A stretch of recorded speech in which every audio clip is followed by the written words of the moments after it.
Hello जनता, मैं हूँ हर्ष और आज अपन फिर चालू करेंगे नया चैप्टर जिसका नाम है ऑटोकॉइड्स और इसी के साथ रेस्पिरेटरी सिस्टम भी अगर पॉसिबल होता है तो निपटा देंगे।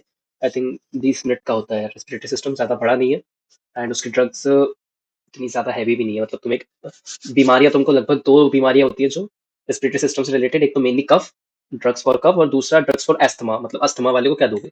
तो ये दो ड्रग्स रहती है। बाकी ऑटोकॉइड्स जैसे कल एएनएस में मैं बता रहा था कि उसके रिसेप्टर हर जगह होते हैं, तो ऑटोकॉइड्स के भी रिसेप्टर काफी जगह पे पाए जाते हैं एंड उसके लिए जो दवाइयाँ होती है अलग अलग अलग अलग रिसेप्टर्स के लिए अलग अलग तरह से वो मतलब मैनिपुलेट होते हैं एगोनिस्ट और एंटागोनिस्ट के थ्रू। तो एक्शंस पे भी फर्क आता है एंड बॉडी पे भी असर पड़ता है। तो चलो स्टार्ट करते हैं ऑटोकॉइड्स एंड ऑटोकॉइड्स चैप्टर नंबर 6। अब शानबाग के हिसाब से भाई ये जो चीज है ये 6वें नंबर पे है, जो कि मेरे मुझे ऐसा लगता है कि यार ये थोड़ा मतलब सॉर्ट ऑफ ना, मतलब हेवाए तरह से डिस्ट्रीब्यूट किया गया है। यहाँ पे एक ये गलती है क्योंकि यार ऑटोकॉइड्स के रिसेप्टर है वो सीएनएस पे भी अभी आएंगे, सीवीएस पे तो मुझे जितना ध्यान आ रहा है मुश्किल है। पर क्योंकि वही बात है ना कि यार जो चीज पहले आ रही है उसको पहले रखो चैप्टर को। अब यहाँ पे हेवाए हो जाता है कि कोई बंदा अगर नॉर्मली पढ़ने बैठा है एनएस के बाद वो सीधे पहुंचेगा एंड अब वो सोच रहा है कि यार ये कौन सी ड्रग्स है, तो उसको फिर ऑब्वियसली रटना पड़ जाता है। तो यहाँ पे अपन ऑटोकॉइड स्टार्ट करते हैं। ठीक है, ऑटोकॉइड्स बेसिकली एक सेकंड देखो ऑटोकॉइड्स वो मतलब क्या बोल सकते हैं, वो कंपाउंड्स होते हैं या ऑटोकॉइड्स अपने आप में ऐसे केमिकल सब्सटेंस होते हैं, लोकल हार्मोन्स को भी इसे बोला जाता है, जो कि भैया सेल से मतलब जो भी सेल्स है। देखो एक होता है एंडोक्राइन हार्मोन्स। एंडोक्राइन हार्मोन्स क्या होते हैं कि भाई किसी ग्लैंड से रिलीज होंगे फिर वो ब्लड स्ट्रीम पे जाएंगे एंड ब्ला ब्ला ब्ला पूरी चीजें वो करते हैं। ये होते हैं सेल्स के थ्रू। मतलब मान लो अगर इधर किस यहाँ पे कोई एक सेल है तो उसके थ्रू कोई एक जो केमिकल निकल रहा है, सिक्रीट हो रहा है, वो एक लोकल हार्मोन की तरह एक्ट कर रहा है, तो वो ऑटोकॉइड्स की कैटेगरी में आएगा। तो वो हाथ हो सकते हैं, मान लो जैसे तुमको पैर पे कोई मच्छर ने काटा तो एकदम से सूजन हो जाती है, हल्की सी मतलब हल्का सा स्वेलिंग होती है। तो अब वहां पे तो ऑब्वियसली कोई एंडोक्राइन ग्लैंड तो एकदम असर नहीं करती। वहां पे क्या होता है कि यार जो लोकल केमिकल्स होते हैं वो रिलीज होते हैं और उसकी मदद से चीजें क्या होती है कि भाई स्वेलिंग आ रही, इन्फ्लेमेशन होता है। तो कौन कौन से ऑटोकॉइड्स होते हैं? हिस्टामिन, सेरोटोनिन, सेरोटोनिन को 5-HT बोलते हैं, मतलब 5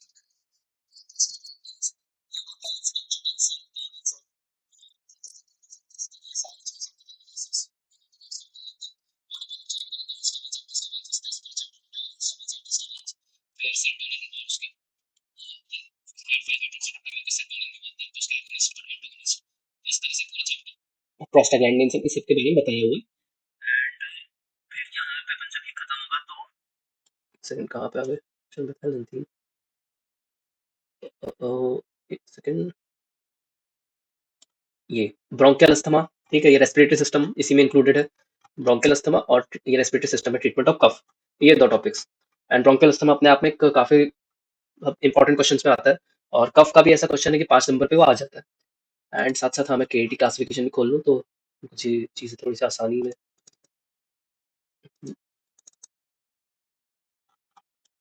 ऑटोकॉइड्स, हाँ तो ऑटोकॉइड जैसे केटी में तो ऑटोकॉइड्स इसके बाद ही आता है। ठीक है, तो पहले देखते हैं यार अपन इसके बारे में। ठीक है, हिस्टामिन के बारे में चालू करते हैं एंड फिर अपन जल्दी से जल्दी चैप्टर खत्म करते हैं।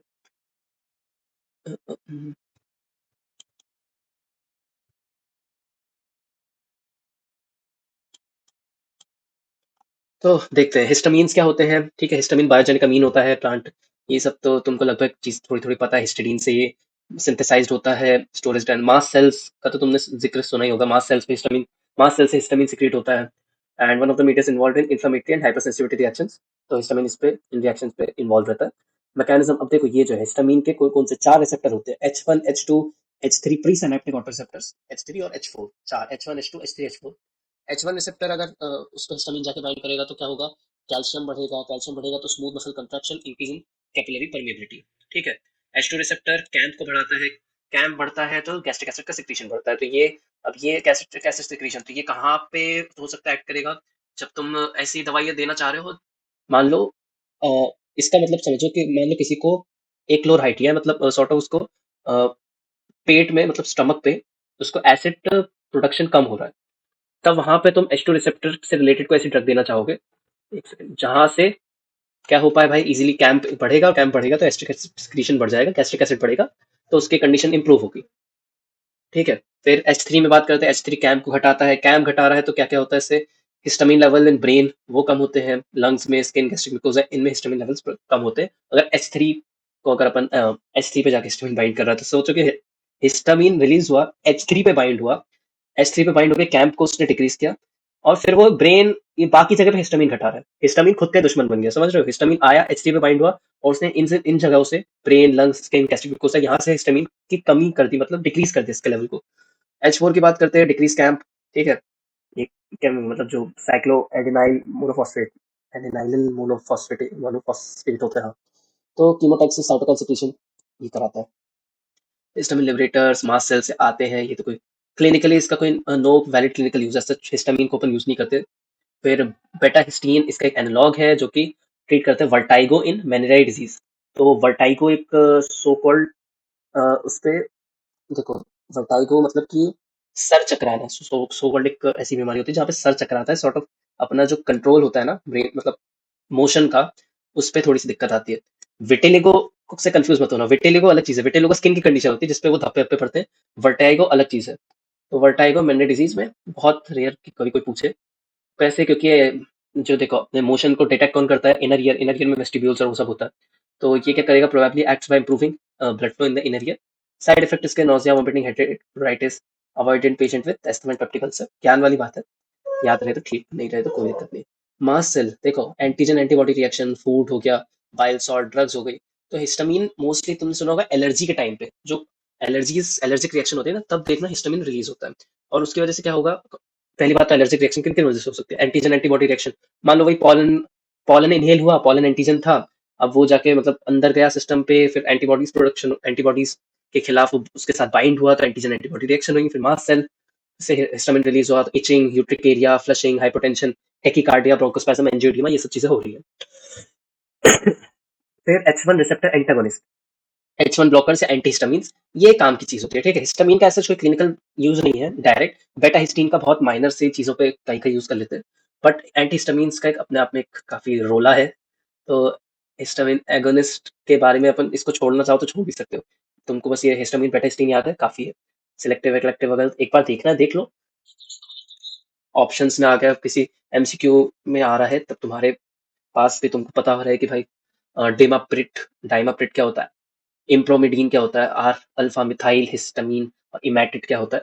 तो एक बार सुनने वाली बात है, बाकी मेन होता है कन्वेंशनल एंटीहिस्टामिनिक्स, H1 एंटागोनिस्ट, ये बहुत काम आता है। तो इसको किस तरह से कैटेगराइज किया गया है, इसको डिवाइड किया है सिडेशन की प्रॉपर्टी, सिडेशन यानी कि जो एक थक मतलब नींद जो बोलते हैं ना, बेहोश कर देना, सॉर्ट ऑफ सिडेट करते हैं अपन पेशेंट को, एनेस्थीसिया में सिडेट करते हैं।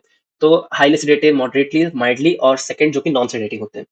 हाईली सिडेटिव मतलब इसको लोग इस कैप मान लो, इस दवाई को तुमने लिया, तो इससे तुमको जो बोलते हैं ना एकदम नशा से चढ़ के बहुत तेज नींद आ रही, तो वो इस कैटेगरी में। तो डाइफेनहाइड्रामीन, डाइमेनहाइड्रेट, प्रोमेथाजीन, हाइड्रोक्सीजीन। फिर मॉडरेटली सिडेटिव में फेनिरामीन, सिप्रोहेप्टेडीन, फिर मैक्लोजीन, सिनारिजीन। माइल्ड सिडेटिव में आते हैं क्लोरफेनिरामीन, टेक्सक्लोरफेनिरामीन, ट्राई क्या नाम है इसका, ट्राइप्रोलिडीन और क्लेमास्टीन। फिर सेकंड जनरेशन एंटीहिस्टामिनिक्स नॉन सिडेटिंग, ये तो बहुत कॉमनली तुमने सुना होगा यार, जैसे कि लिवोसिट्रिजीन, सिट्रिजीन, डेसलोरेटिडीन, लोरेटिडीन, फेक्सोफेनेडीन, एजिलेस्टीन, एबेस्टीन, मिजोलास्टीन, ये सब। तो ये सिट्रिजीन, लिवोसिट्रिजीन तो बहुत कॉमन, मतलब आई थिंक बहुत सारे लोग इस सर्दी वर्दी में तो ये बहुत हैवीली यूज करते हैं, ठीक है। तो ये दवाई तो तुमको पता होगी, तो एंटीहिस्टामिनिक्स में आती है सेकंड जनरेशन पे। फर्स्ट जनरेशन पे ये तीनों आ गई, कौन कौन सी, हाईली सिडेटिव, मॉडरेटली। तो शानबाग ने इसे फर्स्ट जनरेशन सेकंड इस तरह से बांटा है। तो तुम इस हिसाब से भी बांट सकते हो, बट वही है, फिर मैंने बताया केटी क्लासिफिकेशन ज्यादा वैलिड है, ज्यादा प्रिफरेबल है एज कम्पेयर टू शानबाग वाली से, क्योंकि जो प्रोफेसर और जो चेकर्स हैं वो यही पढ़ते हैं, तो इसीलिए। फिर मैकेनिज्म एक्शन तो भाई कॉम्पिटिटिवली ब्लॉक कर रहा है H1 रिसेप्टर को, ये इसका सिंपल सा एक्शन, मैकेनिज्म एक्शन हो गया। First generation H1 conventional. Pharmacological action, H1 blockers जो कॉज करेंगे क्या क्या, CNS depression, sedation, drowsiness. Obviously sedation करा ही रहे हैं अपन ने देखा है, हाईली सेडेटिव, और उसकी प्रॉपर्टी के बेसिस पे बांटे गए। तो फिर certain antihistaminic, antiemetic, local anaesthetic, anti parkinsonian effect. कुछ ऐसे एंटीहिस्टामिन्स हैं जिसके एंटीएमेटिक मतलब कि वॉमिटिंग को रोकेंगे, लोकल एनेस्थेटिक की तरह काम करेंगे, ठीक है। और एंटी पार्किंसोनियन इफेक्ट मतलब कि पार्किंसन पे भी इन ड्रग्स को दे सकते हैं, कुछ कुछ ड्रग्स को। एंटी एलर्जिक एक्शन भी होता ही है, इसलिए तो सीरी सिंपल जो टाइप 1 रिएक्शन सप्रेस, जो most of the allergic reaction होती है ना, अभी अपन ने बात की मास्ट सेल से हिस्टामिन रिलीज होता है, ये सब, तो वो टाइप 1 रिएक्शन के अंडर आता है, हाइपर सेंसिटिविटी रिएक्शन में। तो उस पे एंटी एलर्जी, जब भी मान लो किसी को एलर्जी शॉक आया, तो अपन लीवोसिट्राजिन दे सकते हैं, या फिर ऐसी कुछ और भी दवाइयाँ होती हैं, सिनारिज़िन बहुत कॉमनली यूज़ करते हैं। तो वो यही एलर्जिक रिएक्शंस को काउंटर करने के लिए। एंटीकोलिनर्जिक एक्शन भी होता है भाई इसका। कोलिनर्जिक क्या क्या करा रहे थे भाई भाई, पैरासिम्पैथिक सिस्टम को एक्टिवेट करा रहे थे, एंटीकोलिनर्जिक यानी कि उसको उल्टा कर रहे हैं। क्या क्या कराएंगे, dryness of mouth, dunning of vision, constipation, urinary retention, ये सब। फिर फार्माकोकाइनेटिक्स की बात करते हैं, well absorbed after oral parental administration, distributed widely throughout the body, metabolised extensive liver, और यूरिन से एक्सक्रीट खत्म। एडवर्स इफेक्ट की बात करते हैं, sedation, drowsiness, lack of concentration, headache, fatigue. सीधे सिंपल बात है, अगर तुमने से किसी ने देखा, मोस्ट ऑफ द जनता ने आई थिंक लीवोसिट्राजिन ड्रग तो ली होगी कभी ना कभी, ठीक है। तो जो लीवोसिट्राजिन तुम खाते हो तो उसके बाद उसमें मानता नॉन सेडेटिंग कैटेगरी में रखे, तो उसमें नींद आती है बहुत जम के। तो लीवोसिट्राजिन, या मान लो किसी ने सिनारिजिन खाई होगी, अभी तो कम हो गए सिनारिजिन, पहले आई थिंक 7-8 साल पहले सिनारिजिन काफी ज्यादा चर्चे में रहती थी। तो सिनारिजिन जैसे किसी ने खाई, तो उसके बाद ऑब्वियसली बात है उसको बहुत तेज नींद आती है। नींद आती है तो क्या क्या कॉमन एडवर्स इफेक्ट्स में sedation, drowsiness, lack of concentration. अब नींद आ रही है तो कंसंट्रेट नहीं कर पाओगे, हेडेक होगा, फटीग, तुम चाहोगे बस सो जाओ जितनी जल्दी हो सके। और ये H1, इसलिए इसी कारण से एंटीहिस्टामिन्स वाइल ड्राइविंग और ऑपरेटिंग मशीनरी, मतलब जब कोई ड्राइव कर रहा है या कोई सो कॉल्ड कोई इंपॉर्टेंट, मतलब किसी सर्जन को, फॉर एग्जांपल कोई सर्जन है जो कि सिनारिजिन खा के सर्जरी करने आया है, ऑब्वियसली भाई वो बहुत ही खतरनाक कॉम्बिनेशन, क्योंकि उसको वैसे इतनी नींद आ रही होगी, पता चला कहीं पे भी उसको कंसंट्रेशन लैक हुआ है, एक मेजर आर्टरी कट कर दी, वहीं पे किस्सा खत्म। इसलिए एंड ये adverse effect are rare with second generation antihistamines, मतलब टू बी वेरी ऑनेस्ट कम हो गए हैं, पर फिर भी यार लीवोसिट्राजिन खाने के बाद लोगों को नींद आती है। इवन मैं भी अभी अभी खा लूंगा तो मेरे को भी नींद आएगी, बहुत तेज नींद आती है। तो सोचो कि मतलब अगर फर्स्ट जनरेशन वाली खा ली, क्या ही हाल होंगे। फिर गैस्ट्रोइंटेस्टाइनल साइड इफेक्ट्स क्या क्या हो जाएंगे, nausea, vomiting, loss of appetite, epigastric discomfort. ये तो बहुत मतलब ऑब्वियस सी बात हो गई। एपिगैस्ट्रिक डिस्कम्फर्ट क्या है, क्योंकि एसिडिटी को ऑब्वियसली बढ़ाते हैं, गैस्ट्रिक एसिड सिक्रीशन को रोकते हैं। अगर अपन हिस्टामिन की बात करते हैं तो उससे गैस्ट्रिक एसिड सिक्रीशन बढ़ रहा था, बढ़ रहा था ना। हाँ, तो बढ़ रहा था तो ऑब्वियसली भाई अब H1 ब्लॉकर, ये तो H1 वाले सॉरी, पर अगर H2 कोई ऐसा ब्रॉड टर्म पे तुमने एंटीहिस्टामिन दी तो उससे ऑब्वियसली एपिगैस्ट्रिक में भी एसिड की कमी हो जाएगी, तो उसकी वजह से भी थोड़ी सी डिस्कम्फर्ट हो सकता है। एंटीकोलिनर्जिक साइड इफेक्ट में क्या क्या आ गया भाई, dryness of mouth, blurring vision, urinary retention, हमारे भर की चीजें। Teratogenic effect of some H1 blockers. Teratogenic का मतलब मैंने उसमें बताया था जनरल फार्मा में कि भाई टेराटोजेनिक सिटी का मतलब होता है कि जो कि फीटस पे एबनॉर्म, मतलब मान लो कोई प्रेग्नेंट वुमन इसे ले, तो अब ये ड्रग क्योंकि पास हो जाएगी, प्लेसेंटा के थ्रू ही पहुंच जाएगी उस बच्चे के पास, और वो जो फीटस है, जो ग्रोइंग फीटस है, उसमें डिफेक्ट होने के चांसेस बढ़ जाते हैं। फिर एलर्जिक रिएक्शन ऑकरली, इससे भी एलर्जिक रिएक्शन हो सकते हैं भाई, है एंटी एलर्जिक्स है, पर हो सकता है ओवर यूज करो तो इससे भी एलर्जी हो जाए, जैसे contact dermatitis on topical application. ये तो बहुत सिंपल वाली चीज हो गई कि हाँ यार इचिंग हो रही है। फिर एलर्जिक यूज किस में करते हैं, एलर्जिक डिजीज में करते हैं, मैंने बताया था एलर्जिक डिजीज। फिर कौन कौन सी, pleuritis, urticaria, dermatitis, rhinitis, conjunctivitis, angioedema of lips. Angioedema of lips मतलब सॉर्ट ऑफ क्या होता है, कभी कभी ऐसा होट एकदम सूज जाता है, बहुत ज्यादा सूजन आ जाती है, तो उसपे भी अपन इनको देते हैं। सो कॉमन कोल्ड पे तो अपन यूज करते हैं सिम्टोमेटिक रिलीफ पर सेडेटिव एंटीकोलिनर्जिक इफेक्ट। सेडेटिव मतलब कि नींद बहुत तेज आती है कॉमन कोल्ड के टाइम पे, इसको जब दोगे। एंटीकोलिनर्जिक भाई ड्राइनेस ऑफ माउथ, एंड उसकी वजह से एक सॉर्ट ऑफ जो कफ होता है वो भी इजिली रिलीज हो पाता है, मतलब बॉडी से जो कफ चिप, मतलब सॉर्ट ऑफ जो गले के आसपास जो कफ जमा हुआ होता है, ड्राइनेस होने, एंटीकोलिनर्जिक एक्शन के होने की वजह से ना सिक्रीशन कम हो जाता है, तो ऑब्वियसली कफ एक्सपेल आउट करना ज्यादा इजी हो जाता है। फिर प्री एनेस्थेटिक मेडिकेशन की तरह यूज करते हैं, जैसे प्रोमेथाजीन है, it is used for sedative and anticholinergic effects.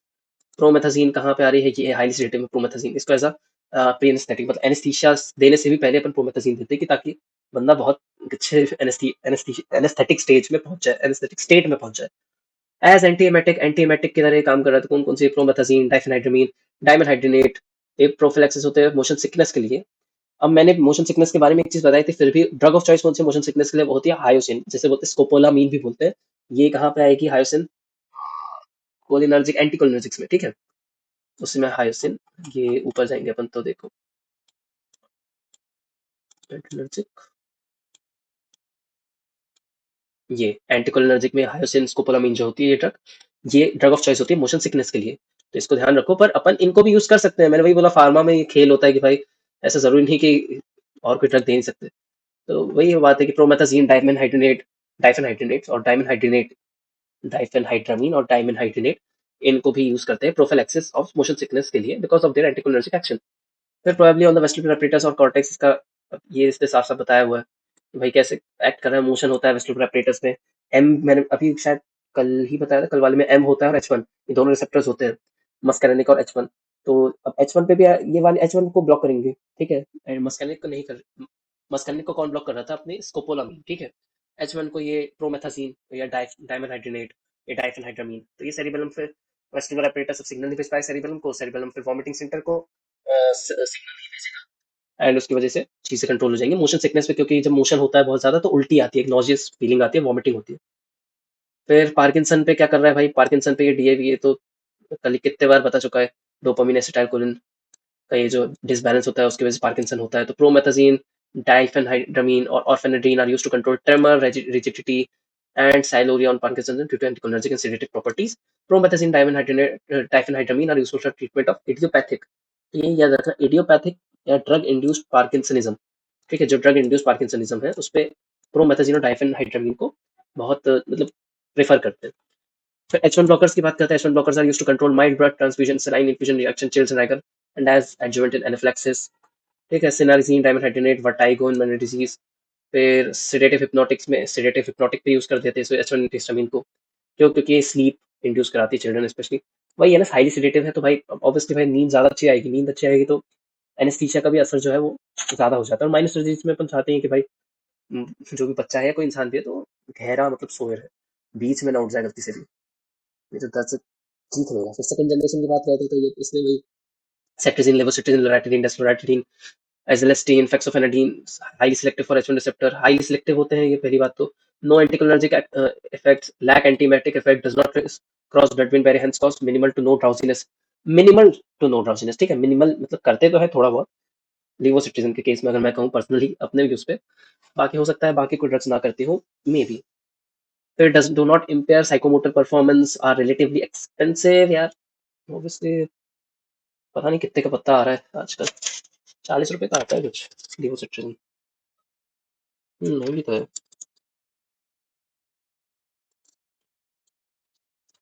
40 रुपए, हाँ एक्सपेंसिव, रिलेटिवली एक्सपेंसिव तो है। And do not impair psychomotor performance, psychomotor performance को इम्पेयर नहीं करती, ये कहना थोड़ा सा कंट्रोवर्शियल होगा क्योंकि कुछ हद तक के थोड़ा सा करती भी है। पर cetirizine is one of the most, cetirizine को कॉमनली यूज किया जाता है। फिर रिलीज ऑफ हिस्टामिन मिनिमल, तो ये सब जमाने भर का। बाकी इसमें से तो मैं कहूंगा कि कुछ ज्यादा याद करने की जरूरत नहीं, बस एक सेट्रिजिन के बारे में देख लो कि H1 ब्लॉकर है, इनहिबिट करता है हिस्टामिन रिलीज को, achieve good concentration in the skin, poorly crosses blood brain barrier, may cause drowsiness, drug interactions के रेयर होते हैं। तो ये बस ये जो पॉइंट्स है ना सिर्फ सेट्रिजिन का थोड़ा सा याद रखो, बाकी सच मैं नहीं कहूंगा कि सबको ही एकदम याद करते बैठो या कुछ करो, बस इसका एक तुमको बेसिक रफ आइडिया होना चाहिए सेट्रिजिन का। लेवोसिट्रिजिन उसी की तरह मोर पोटेंट है, less adverse effect than cetirizine, तो वो तुमको अपने आप हो जाता है याद। बाकी फेक्सोफेनाडिन और ये सब नहीं भी करोगे तो भी चलेगा, बट फर्स्ट टाइम रीड कर रहे हो तो ऑब्वियसली रीडिंग तो ये तुम छोड़ोगे तो फिर वो छूट ही जाता है, इसलिए टाइम अभी दे रहे हो 2-5 मिनट लगेंगे, पढ़ लेना। यूजेस क्या हो जाते हैं वेरियस एलर्जिक डिसऑर्डर्स में, राइनाइटिस, डर्मेटाइटिस, कंजक्टिविटिस, यूट्रिक एक्जिमा, ड्रग फूड एलर्जीज पे।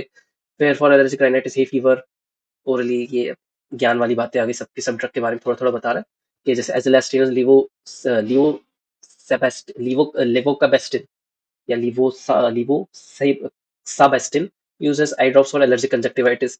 ये ज्ञान का कि भाई तुमको भी याद रहे तो ठीक है, नहीं तो एक बस हल्का सा हिंट पता चल जाए। एंटी वर्टाइगो ड्रग्स, तो vertigo is sensation of rotation और मूवमेंट ऑफ वन सेल्फ और वन सराउंडिंग, मतलब वही यानी पेन की भाई तुम जैसे मतलब वर्टाइगो कंडीशन तुम ऐसे समझो कि मान लो जैसे अपन गेम खेलते हैं, बचपन में खेलते थे तो अपन मान लो बहुत तेज गोल गोल घूमते हैं, ठीक है, एक जगह पे अपन ऐसे गोल गोल घूम रहे हैं, या वो जो झूले होते हैं जहाँ पे अपन ऐसे बैठते हैं और कोई बंदा अपन को धक्का देते हैं, ऐसे गोल घूमते हैं, और फिर उसके बाद जब तुम ऐसे खड़े होते हैं रुकते हो तो तुमको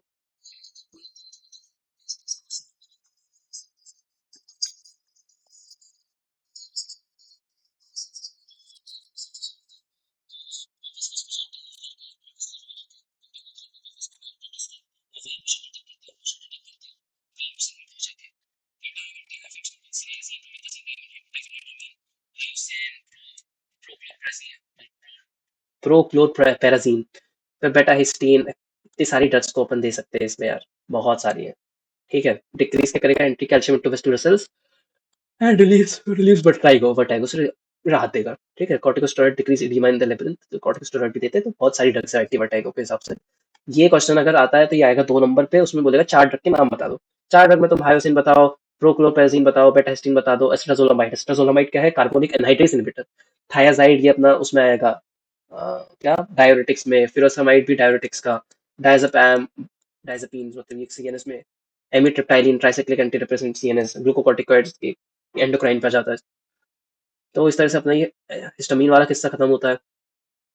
अब आते हैं अपन सेरोटोनिन एगोनिस्ट और एंटागोनिस्ट पे। सेरोटोनिन जो कि 5-HT बोलते हैं, इसे 5-हाइड्रोक्सीट्रिप्टामाइन भी बोलते हैं। ये न्यूरोट्रांसमीटर होता है, वाइडली डिस्ट्रीब्यूटेड, टान टान फलाना ढिकान ट्रिप्टोफैन से बनता है।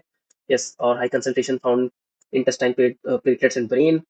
फिर माइग्रेन, अफेक्टिव डिसऑर्डर, साइकोसिस, जीआई डिसऑर्डर, स्लीप में इन्वॉल्व होता है 5-HT।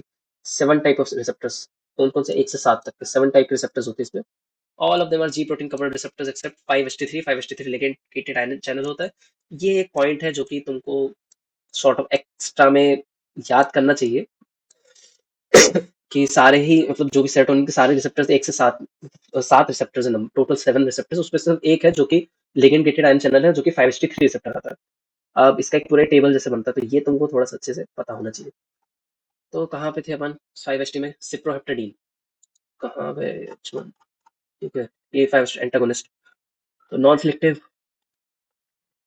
तो ये देखो, नॉन सिलेक्टिव एंटागोनिस्ट या पार्शियल एगोनिस्ट एंटागोनिस्ट, मतलब पार्शियली एक्ट कर रहे हैं। इसमें नॉन सिलेक्टिव भी आ गए, मतलब 5-HT1, 2, 3 सबको कर रहे हैं। कुछ पार्शियली एगोनिस्ट और एंटागोनिस्ट की तरह भी काम करते हैं। तो कौन कौन से? एर्गोटामीन, LSD, लाइसर्जिक एसिड, डाइथाइलामाइड, ये नशों वशों में भी यूज करते हैं बहुत सारे लोग इसे। LSD, मेथाइलसर्जाइड, फिर सिप्रोहेप्टेडीन, सिनेरिजीन। सिनेरिजीन तो देखो ये नॉन सिलेक्टिव एंटागोनिस्ट किसका हो रहा है? 5-हाइड्रोक्सी ट्रिप्टामाइन, मतलब सेरोटोनिन का।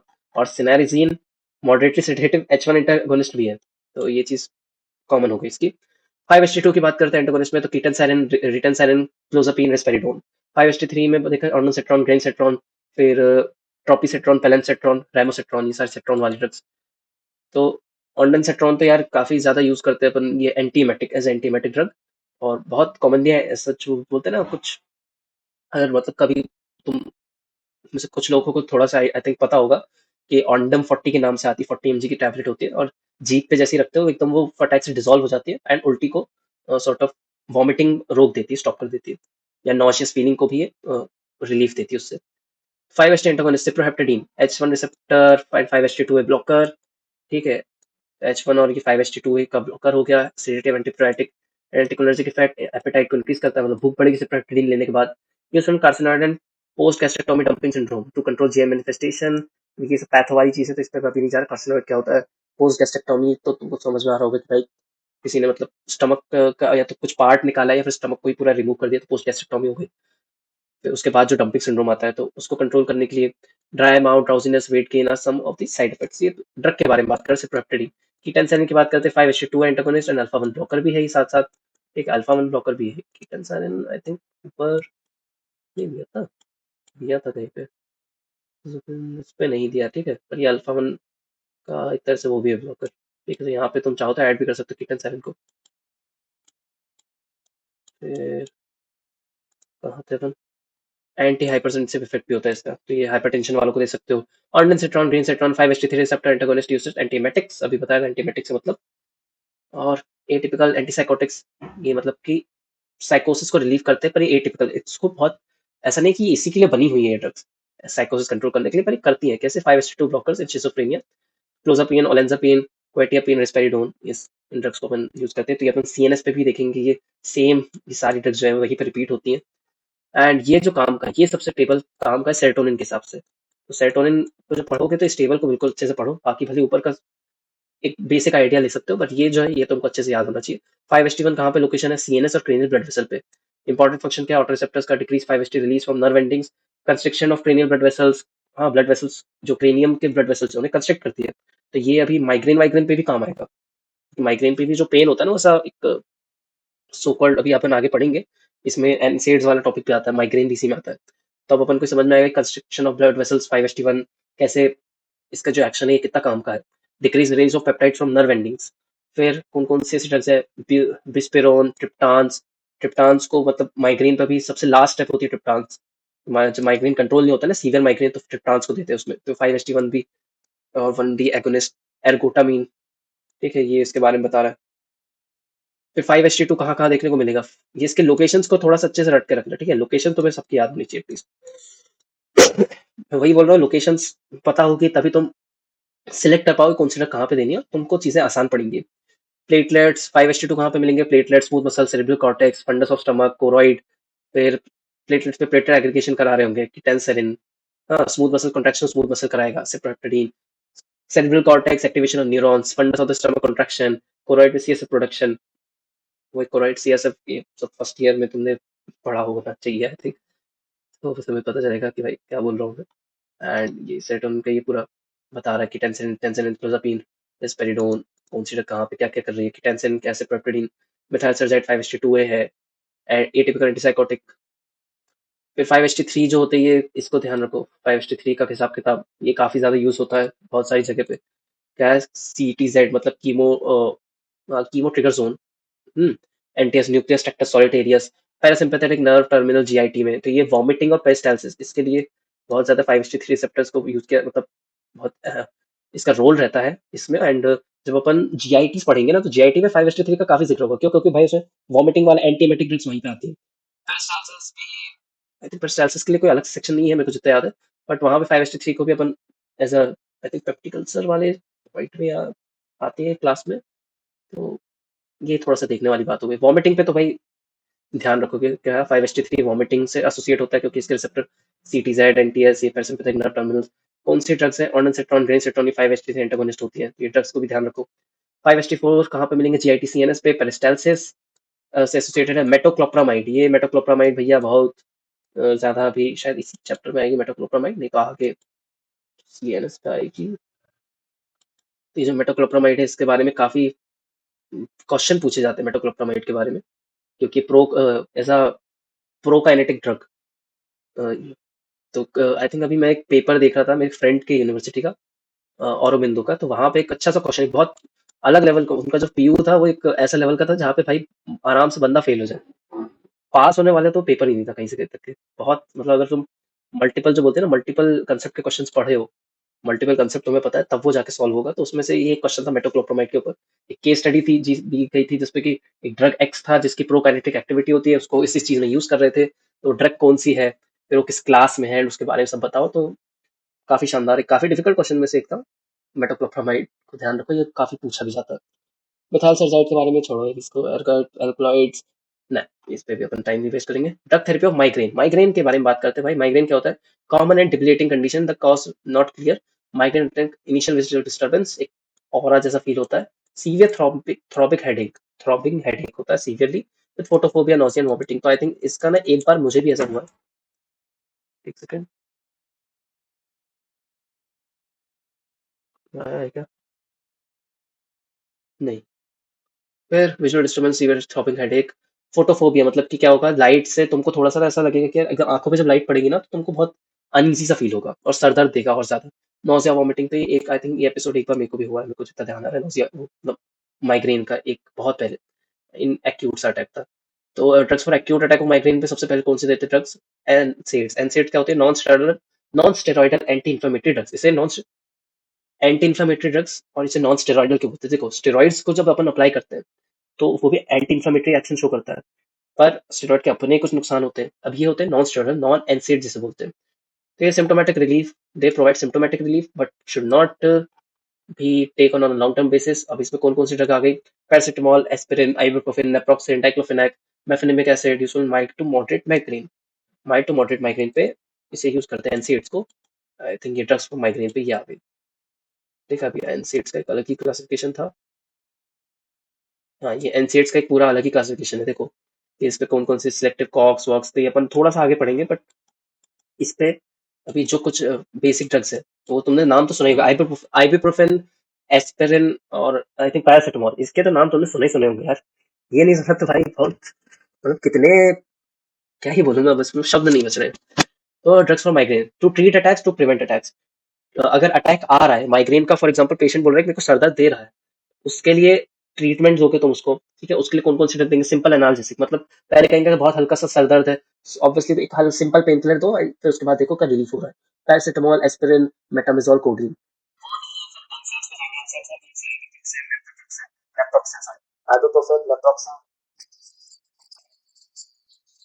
फिर mefenamic acid,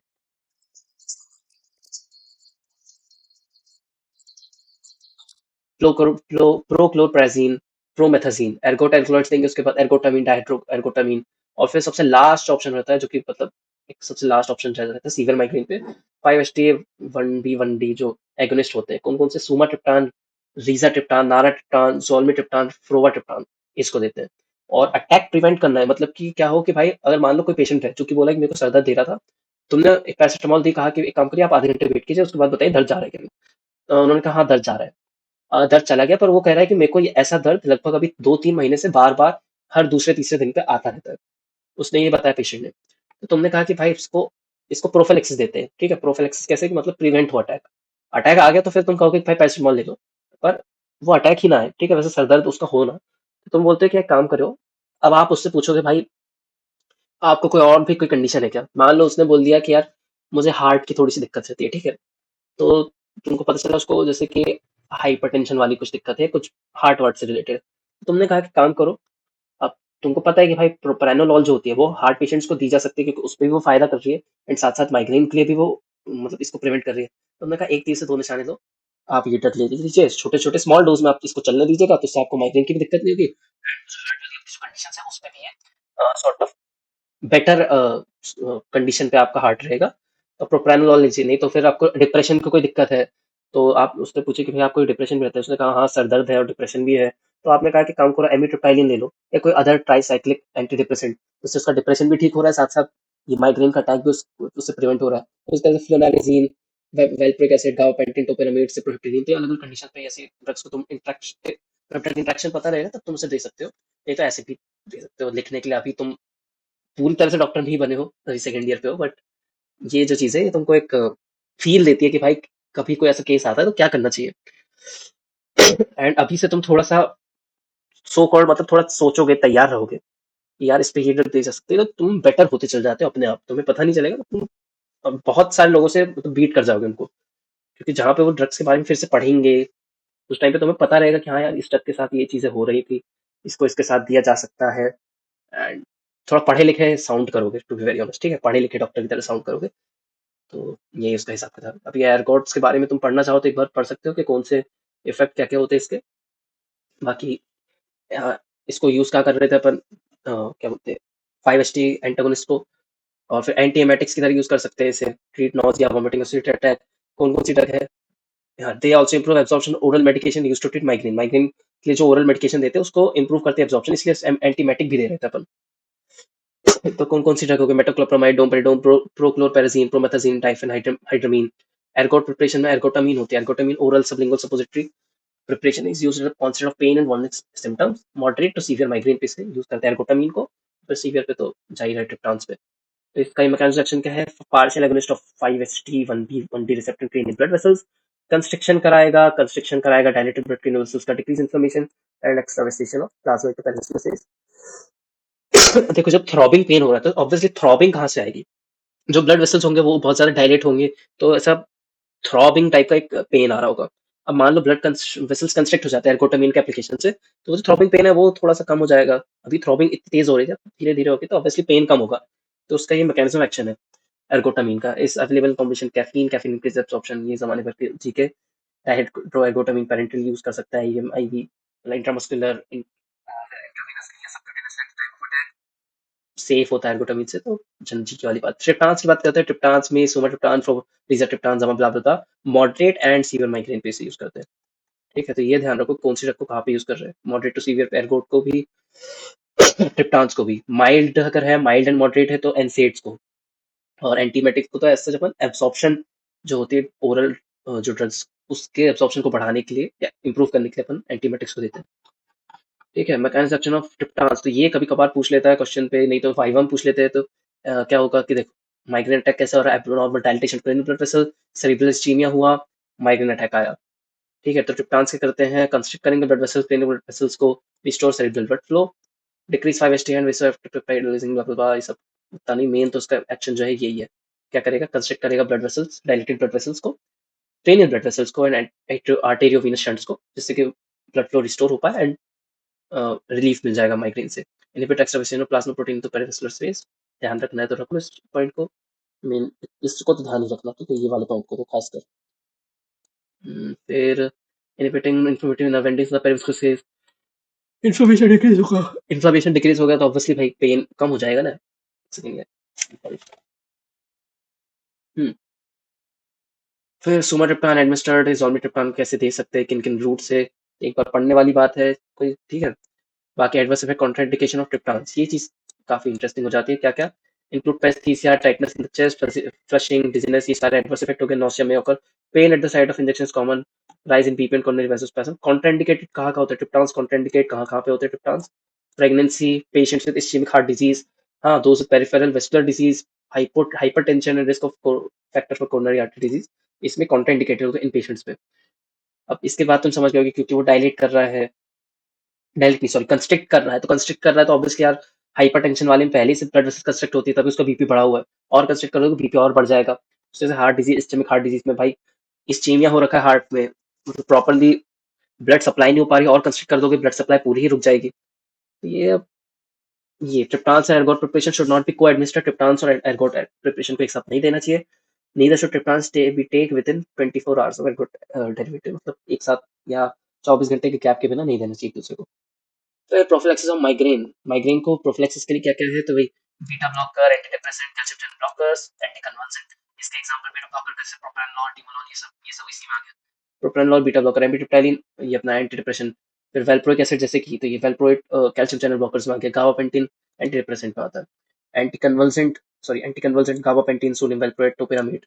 calcium channel blockers में ये वेरापेमिल और फ्लूनाजेल, थोड़ा सा उल्टा बता दिया, वेलप्रोइक एसिड, गाबापेंटिन, ये सारे उसमें आते हैं एंटी कन्वर्जेंट पे। और ये वेलप्रिक नहीं, वेरापेमिल जो है, वेरापेमिल एंड कैल्शियम चैनल ब्लॉकर्स के फ्लुनारिजीन, ठीक है, ये फ्लुनारिजीन ये कैल्शियम चैनल ब्लॉकर्स है, तो इस पे भी ये प्रोफिलैक्सिस माइग्रेन पे यूज कर जाता है। तो इस देखो मैं सॉरी मैं थोड़ा सा वेरापेमिल और वेलप्रोइक एसिड पे जैसे कंफ्यूज हो गया था। वेलप्रोइक एसिड ये उधर आता है एंटी कन्वर्जेंट पे, और वेरापेमिल कैल्शियम चैनल ब्लॉकर है, ये हार्ट वार्ट वाली चीजों में भी आएगा अभी ये ड्रग। प्रोस्टाग्लैंडिन्स की बात करते हैं, एक सेकंड, एक छोटा सा ब्रेक ले रहा हूँ मैं पानी का। हाँ, तो चलो प्रोस्टाग्लैंडिन्स की बात करते हैं, प्रोस्टाग्लैंडिन ल्यूकोट्राइन्स। तो प्रोस्टाग्लैंडिन्स क्या होते हैं, प्रोडक्ट ये सब एराकिडोनिक एसिड से बनते हैं, और मेनली इसका जो काम होता है ना प्रोस्टाग्लैंडिन्स का, ये बहुत वैरायटी ऑफ जगह पे होता है। खासकर इसका काम होता है पार्टिसिपेंट ये physiologic function, protection of gastric mucosa, homeostasis, regulation of self division, and prostaglandin साथ साथ कॉन्ट्रैक्शन को भी बढ़ाते हैं। तो अभी तुम इसके एक्शंस देखोगे तो इसके फार्माकोलॉजिकल एक्शंस हैं ये सब, प्रोस्टाग्लैंडिन, कॉक्स वॉक्स, ये पूरा पाथवे इसका कैसे बनता है। तो इस पे इसको देखो, सबसे पहले देखो मेम्ब्रेन फॉस्फोलिपिड होती है, मेम्ब्रेन फॉस्फोलिपिड पे फॉस्फोलाइपिस एक्ट करेगा, फॉस्फोलाइपिस ए2, तो उससे एराकिडोनिक एसिड बनेगा। एराकिडोनिक एसिड के बारे में तुमने वही 20 कार्बन चेन कंपाउंड ये सब, आई थिंक 11 के बायोमोलिक्यूल चैप्टर पे भी इसका जिक्र था एराकिडोनिक एसिड का। और वो और दो तीन एक दो कंपाउंड थे, पाल्मिटिक एसिड एंड जो भी हमारे एक शायद है ना। तो एराकिडोनिक एसिड 20 कार्बन का फैटी एसिड का जो भी चेन है, मेन है इस पे दो तरह के एंजाइम एक्ट करते हैं, ठीक है। एक होता है साइक्लोऑक्सीजिनेज जिसे शॉर्ट फॉर्म में बोलते हैं कॉक्स, और दूसरा होता है लाइपोऑक्सीजिनेज जिसको बोलते हैं लॉक्स। तो भाई अब मान लो एलओएक्स यानी कि लाइपोऑक्सीजिनेज एक्ट करता है, लॉक्स एंजाइम एक्ट करेगा, एराकिडोनिक एसिड से बनेगा ल्यूकोट्राइन्स, ये फॉर्म होगा, ठीक है। और वहीं पर अगर कॉक्स साइक्लोऑक्सीजिनेज इस पे एक्ट करता है, तो साइक्लोऑक्सीजिनेज के भी अब दो भाई हैं, कॉक्स वन, कॉक्स टू, ठीक है। एराकिडोनिक एसिड से कॉक्स कॉक्स एक्ट कर रहा है मान लो, और कॉक्स में कौन सा कॉक्स वन एक्ट करता है। कॉक्स वन क्या करेगा, कॉन्स्टिट्यूटेंट कॉक्स वन सिंथेसाइज करेगा वेरियस प्रोस्टाग्लैंडिन्स को, ठीक है। तो पता चला एराकिडोनिक एसिड से, एराकिडोनिक एसिड पे जब कॉक्स वन रिएक्ट करता है, उस पे एक्ट करता है वो एंजाइम, तो वेरियस तरह के प्रोस्टाग्लैंडिन्स बनते हैं। प्रोस्टाग्लैंडिन कौन कौन से टाइप है, पीजीआई टू, पीजीआई टू जैसे PGI two, PGF two alpha, PGE two, PGD two, TXA two, ये थ्रोम्बोक्सिन टू के नाम से भी जानते हैं। तो प्रोस्टाग्लैंडिन आई टू, तो ये क्या करेगा, अब इसके फंक्शन तुम्हें पता होने चाहिए, इसलिए चैप्टर यहाँ पे थोड़ा इंटरेस्टिंग हो जाता है। पीजीआई टू ये पैथो में भी बहुत ज्यादा यूज होता है, पीजीआई टू टीएक्सी टू के बारे में। तो PGI two vasodilatation and inhibition of platelet aggregation, ये फंक्शन तुम्हें पता होना चाहिए। वेसोडाइलेटेशन कौन करा रहा है and inhibition platelet aggregation, PGI two. PGF two alpha lowers intraocular pressure, lower कर इंट्राओक्युलर प्रेशर, तो पीजीएफ टू अल्फा वाले जो ड्रग होगी उसको कहाँ दे सकते हैं, ग्लाउकोमा में, ठीक है, अब तो समझ में आ रहा होगा। पीजीई टू वाले जो है, जो प्रोस्टाग्लैंडिन ई टू है, वो सिक्रेट होता है, तो क्या करता है, जीआई प्रोटेक्शन, प्लेटलेट फंक्शन है उसका, किडनी फंक्शन पे इसका रोल है, regulation of blood flow, PGD two vasodilatation and bronchoconstriction, ठीक है। तो ये वाले कहाँ पे ये जो ब्रोंको कंस्ट्रिक्शन वाला पार्ट है, तो यानी पीजीडी टू कुछ अस्थमा वाले पेशेंट को नहीं देना चाहेंगे अपन, पर ये वेसोडाइलेटेशन भी कराता है, तो ऑब्वियसली ड्रग के ऊपर डिपेंड करता है, कंडीशन पर्सन की क्या है। किसी अस्थमा वाले को तुम नहीं देना चाहोगे पीजीडी टू, पर कोई नॉर्मल इंसान को वेसोडाइलेशन कराना है तो दे सकते हो।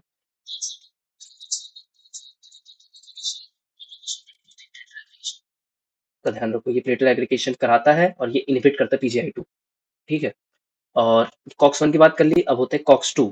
अब कॉक्स 2 एंजाइम अगर एक्ट करता है, ठीक है, साइक्लोऑक्सीजिनेज 2 एराकिडोनिक एसिड पे, तो उससे क्या फॉर्म होगा, उससे फॉर्म होंगे अपने इन्फ्लेमेशन वाली जो साइट इंड्यूस, ये कब इंड्यूस होता है, टू बी वेरी ऑनेस्ट, ये इंड्यूस होता है इन्फ्लेमेशन के टाइम पे, बाय साइटोकाइनेसिस इन्फ्लेमेटरी मीडिएटर्स के थ्रू, ठीक है, तभी कॉक्स 2 रिलीज होता है। कॉक्स 2 फिर एराकिडोनिक एसिड से ये चीजें कराता है, क्या, पीजीई2 पीजीआई2 ये सब चीजें तो ऑब्वियसली उस टाइम रिलीज होती है।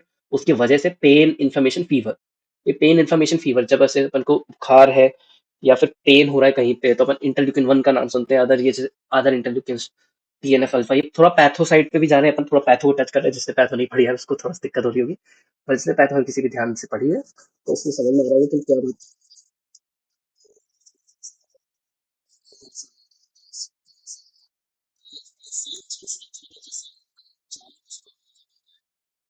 सेल इन्फ्लेमेशन वाली चैप्टर में, ठीक है, और आई थिंक सेल इन्फ्लेमेशन अब तक तो पढ़ ही लिया होगा यार, पेपर आने के हैं, ठीक है, जो मेरे साथ वाले उन लोगों ने पढ़ ही लिया होगा। तो सिलेक्टिव कॉक्स 2 में अब देखो, अब ये इस पे इनहिबिटर्स भी घुसा देंगे, नॉन सिलेक्टिव कॉक्स इनहिबिटर होते हैं जो कि दोनों को रोकेंगे, सिलेक्टिव कॉक्स 2 होते हैं जो कि सिर्फ कॉक्स 2 को रोकेंगे। तो ये बस ये ब्रॉड चार्ट में सब कुछ बता रहा है भाई, कहाँ पे क्या चीजें एक्ट करती, कैसे कैसे, और उसकी वजह से क्या क्या चीजें आती है। पेन इन्फ्लेमेशन फीवर किसकी देन है, कॉक्स 2 की देन है। अब मान लो कॉक्स 2 इनहिबिटर दे दिया तो उसकी वजह से पेन नहीं होगा, इन्फ्लेमेशन नहीं होगा, फीवर नहीं होगा, ठीक है। कॉक्स 1 को भी इनहिबिट कर दिया तो उसकी वजह से पीजीआई2 और पीजीटीएक्सए2 ये सब नहीं होगा, प्लेटलेट एग्रीगेशन रुक जाएगा, रेगुलेशन ऑफ ब्लड फ्लो। तो ये पूरा हिसाब किताब इस चार्ट से समझ सकते हो तुम एक बार में। फिर फार्माकोलॉजिकल एक्शन एंड यूसेस की बात करते हैं, जीआई ट्रैक्ट में अब जैसे बात करते हैं, PGE two and PGI two reduce acid secretion, increase the secretion of mucus in the stomach, cytoprotective action, misoprostol को देंगे तो ये क्या करेगा भाई, एसिडिटी को, एसिड कम करता है, and increase the secretion of mucus, mucus को बढ़ा देता है स्टमक पे, and prevention of NSAID induced ulcers, misoprostol PG one analogue जो है, पीजी1 एनालॉग ये प्रिवेंशन करता है एनसेड्स इंड्यूस्ड अल्सर्स। फिर कार्डियोवास्कुलर सिस्टम पे पीजीडी2, पीजीआई2 ये वेसोडाइलेशन कराते हैं ये तीन प्रोस्टाग्लैंडिन, तो PGF two alpha constrict pulmonary veins and arteries, TXA two is a vasoconstrictor. ये सब ज्ञान में ये पढ़ोगे एक बार तुम थोड़ा सा याद रखने वाली चीज हो जाती है। अब पीजीई1 के जैसे ड्रग हो गया एल्प्रोस्टाडिल, ये कब यूज होती है, prevention of ductus arteriosus before surgery, नहीं याद रखोगे कोई बात नहीं, मेन है इस चार्ट को थोड़ा सा ध्यान रखो, क्योंकि इफेक्टिव इन यूजेस में तो ये कहाँ कहाँ यूज होता है। तो लगभग सब में इसमें पी से बता रहा है, पीजी पायरेक्स यानी फीवर पे प्रोस्टाग्लैंडिन को देते हैं, हाँ, या इफेक्ट क्या होता है इसका, इफेक्ट इन यूजेस, तो इफेक्ट पायरेक्स या प्रोस्टाग्लैंडिन में पायरेक्स होता है। अपन ने देखे कि जो जैसे क्या बोलते हैं, कॉक्स 1 कॉक्स 2 जब एक्ट करता है तो उसके पेन फीवर इन्फ्लेमेशन, तो ये फीवर को ही पायरेक्सिया बोलते हैं अपन। Sensitization of peripheral nerves, pain होगा। फिर पेरिफेरल एंड वस्कुलर, पीजीआई2 की वजह से decrease peripheral pulmonary and coronary resistance, to maintain the patency of ductus arteriosus in neonates with congenital heart disease until surgery। तो ये ductus arteriosus का जो तुम कंसेप्ट है, ये एनाटमी में तुमने पढ़ा होगा कि भाई जब बच्चे होते हैं तो एक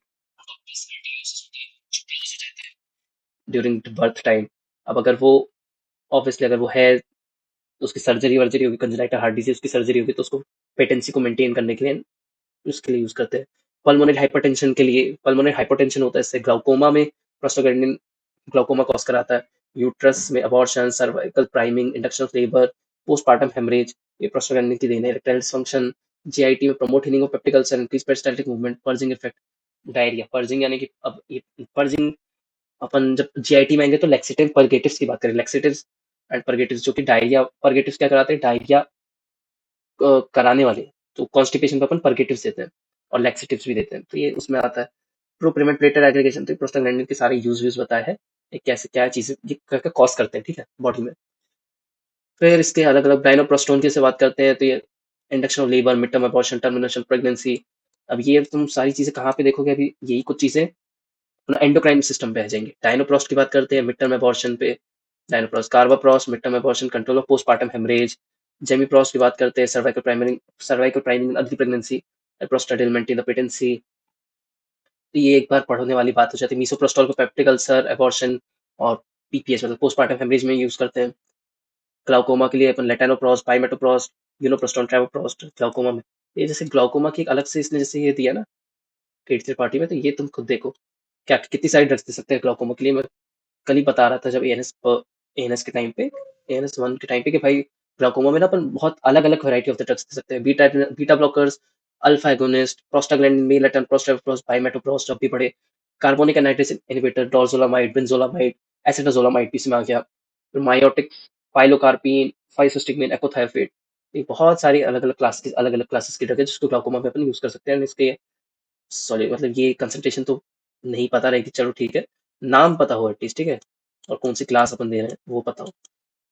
फिर कहाँ गए अपन? प्रोस्टाग्लैंडिन्स पे नेचुरल नेचुरल में जैसे कि डायनोप्रोस्टोन, जेमिप्रोस्ट, डायनोप्रोस्ट, फिर एल्प्रोस्टाडिल, प्रोस्टासाइक्लिन। अभी कौन से PG1 वाला कौन सा है, PGI2 वाला कौन सा है? कि अपन ने देखे सबके फंक्शन अलग-अलग है।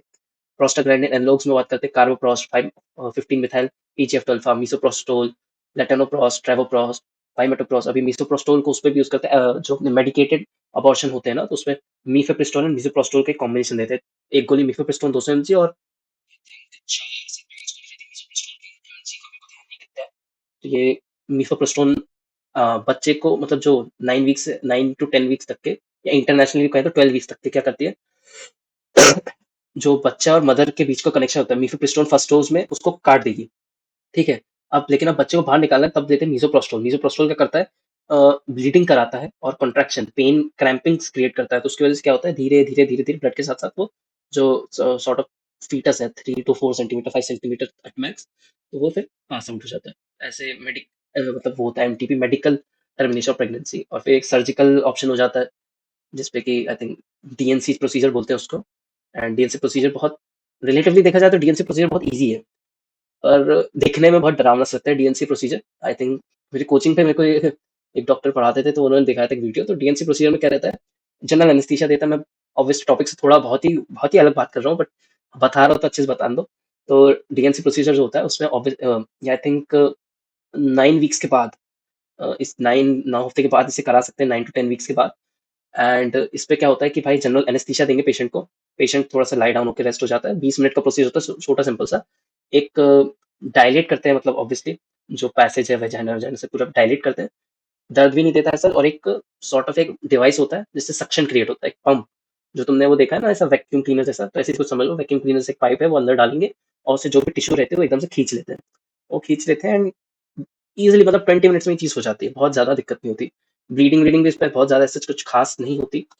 एंड ईजिली रिकवरी भी हो जाती है इस पे। बस इसका एक रिस्क होता है, आई थिंक वो होता है कि मतलब बहुत कम केसेस में यूट्राइन मतलब यूट्रस का परफोरेशन, या मतलब इतनी जम के खींचा कि यूट्रस भी परफोरेट हो गया, तो वो थोड़ी सीरियस कंडीशन हो जाती है। बट बहुत रेयर होता है, DNC प्रोसीजर बहुत ज़्यादा कॉमन है। फिर पर महंगे भी हैं, ठीक है। तो अब अपन PG, VG ये सब PGI2 प्लेटलेट्स पे PGI2 platelet aggregation during haemodialysis to prevent platelet aggregation.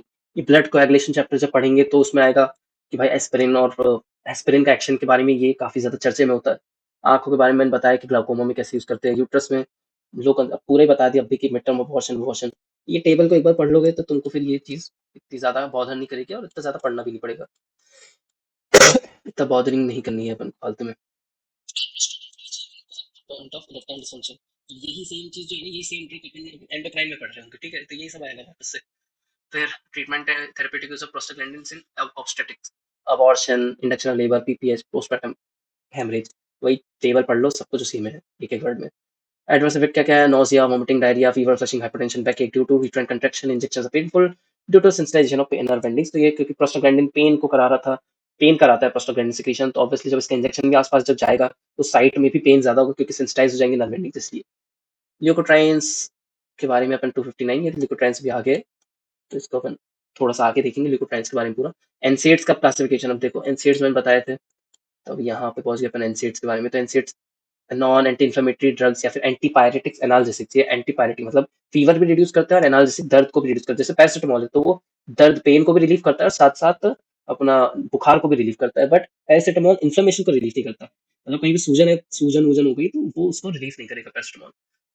तो ये सारा अब इसमें बता रहे हैं कि भाई non selective COX inhibitors, non selective में इतने सारे एस्पिरिन। अब ये जो हिसाब किताब है सैलिसाइक्लेट, प्रोपियोनिक एसिड, ये याद नहीं रखोगे कोई दिक्कत नहीं, बस कुछ ड्रग्स के नाम याद रख लो। एस्पिरिन होता है एब्रोक्सिन, naproxen, ibuprofen, naproxen, ketoprofen, flurbiprofen, mefenamic acid, piroxicam, piroxicam, ketorolac, indomethacin, nabumetone, phenylbutazone, ऑक्सीफेनाब्यूटाजोन।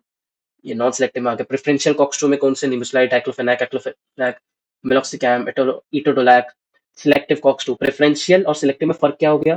Preferential यानी ये कॉक्स 1 को भी करते हैं, बट मतलब वही है, मेरे पास मान लो मैं घर पे गया और मेरे पास एक जगह रसगुल्ला रखा है एक कटोरी पे और दूसरी कटोरी पे गाजर का हलवा रखा है।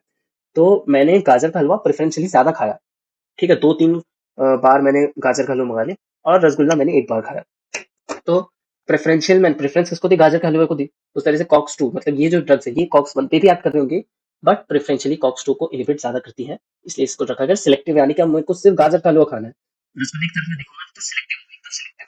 सिलेक्टिव में सिलेकॉक्सिब, एटोरिकॉक्सिब और पैराकॉक्सिब, ठीक है। फिर एनाल्जेसिक एंटीपायरेटिक्स, एक पुअर एंटी इन्फ्लेमेटरी एक्शन, जैसे पैरासिटामोल की एक्शन दिया, पैरासिटामोल का एग्जांपल दिया। पैरासिटामोल उसमें एसिटामिनोफेन, मेटामिजोल या प्रोपिफेनाजोन और नेफोपैम। तो ये भले इस पे ये जो केमिकल वाला हिसाब किताब ये नहीं भी याद रखो कि कोई नहीं, क्योंकि ये वाला मैं ऑब्वियसली थोड़ा सा मानता हूँ, थोड़ा सा थोड़ा क्या थोड़ा ज्यादा ही डिफिकल्ट होता है, तो इसको उतना ज्यादा याद मत करने की कोशिश करो। बस सिलेक्टिव नॉन सिलेक्टिव में ये ड्रग्स के नाम याद रखो, प्रेफरेंशियल सिलेक्टिव ये वाली क्लास में भी सब क्लासेस में मत जाओ, इसके सीधे ड्रग्स का नाम रख लो, वो ज्यादा इजी लगेगा, इजी रहेगा मेरे हिसाब से। बाकी तुम्हारी इच्छा, अगर तुम लिख लिख के याद करते हो, ज्यादा मेहनती हो, ये ज्यादा टाइम देते हो, तो ऑब्वियसली वो पूरा याद हो जाएगा, कोई नहीं, कोई बहुत बड़ी बात नहीं है। फिर ये अब सब अपन ने देख चुके हैं। मैकेनिज्म एक्शन की बात करते हैं तो वही कॉक्स वॉक्स का हिसाब किताब है, COX is the enzyme for biosynthesis of various species. Two well recognised COX 1 COX 2 होता है, COX 1 constitutive COX-2 induced during inflammation by cytokines, endotoxins, where aspirin most of the NSAIDs inhibit COX-1 and COX-2 isoforms, thereby produce prostaglandins and thromboxane synthesis। तो ये line में ही सब कुछ बता रहा हुआ है। एंड ऑब्वियसली अभी अपन ने सारी चीजें देख ली हैं किससे? इस डायग्राम से, ये वाले डायग्राम से अपन को सारी चीजें आ जाती है कि भाई नॉन सेलेक्टिव कॉक्स में ये सारा सब कुछ ही रुक जाएगा, सिलेक्टिव में सिर्फ ये चीजें अपन रुक जाएंगी, पेन, इन्फ्लेमेशन, फीवर।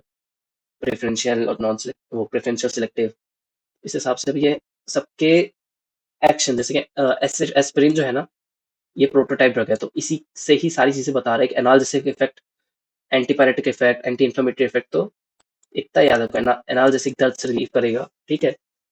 वही पूरा तुमको पढ़ना चाहो तो ये mainly due to peripheral inhibition of PG production, prostaglandin production कम होगा तो उसकी वजह से पेन नहीं होगा। फिर एंटीपायरेटिक इफेक्ट, वही फीवर, तो ये कॉक्स 2 की वजह से जो फीवर हो रहा था, तो एंटीपायरेटिक इफेक्ट ऑब्वियसली इन सबको इनहिबिट कर रहा है। Antipyretic effect is mainly due to inhibition of prostaglandin in the hypothalamus. The dose of aspirin or aspirin ये सब दिया। Anti-inflammatory effect is seen at high doses पे देखने को मिलता है anti-inflammatory effect। Those drugs only symptomatic relief, सिर्फ symptomatic relief मिलेगा, मतलब proper cure नहीं हो रहा है, तो मतलब symptoms को treat कर रहा है अपन। The suppress signs, symptoms, inflammation such as pain, tenderness, swelling, vasodilation, due to side infiltration, but they do not affect the progression। ठीक है, ये ध्यान रखने वाली बात है। Do not affect the progression of underlying disease। Do not affect the progression of underlying disease। The anti-inflammatory action of NSAIDs mainly due to inhibition of भाई prostaglandin को inhibit किया at the site of injury, तो उसकी वजह से ये सारा symptomatic relief देखने को मिल गया। फिर एंटी प्लेटलेट इफेक्ट, यानी कि एंटी थ्रोम्बोटिक, एस्पिरिन इन लो डोज, जब एस्पिरिन को हाई डोज पे दोगे तो ये एंटी इन्फ्लेमेटरी इफेक्ट दिखाएगा, बहुत लो डोज में दोगे तो ये एंटी प्लेटलेट मतलब कि sort of blood thinning effect show करता है। कितना टाइम हो गया भाई? 1 घंटे हो रहा है ना उसको बोलते बोलते, अब सही है, इसलिए अभी तो भाई कितना बचा है? आई थिंक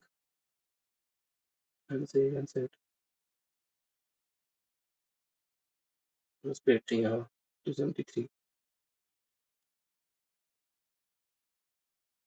है, अभी तो काफी है।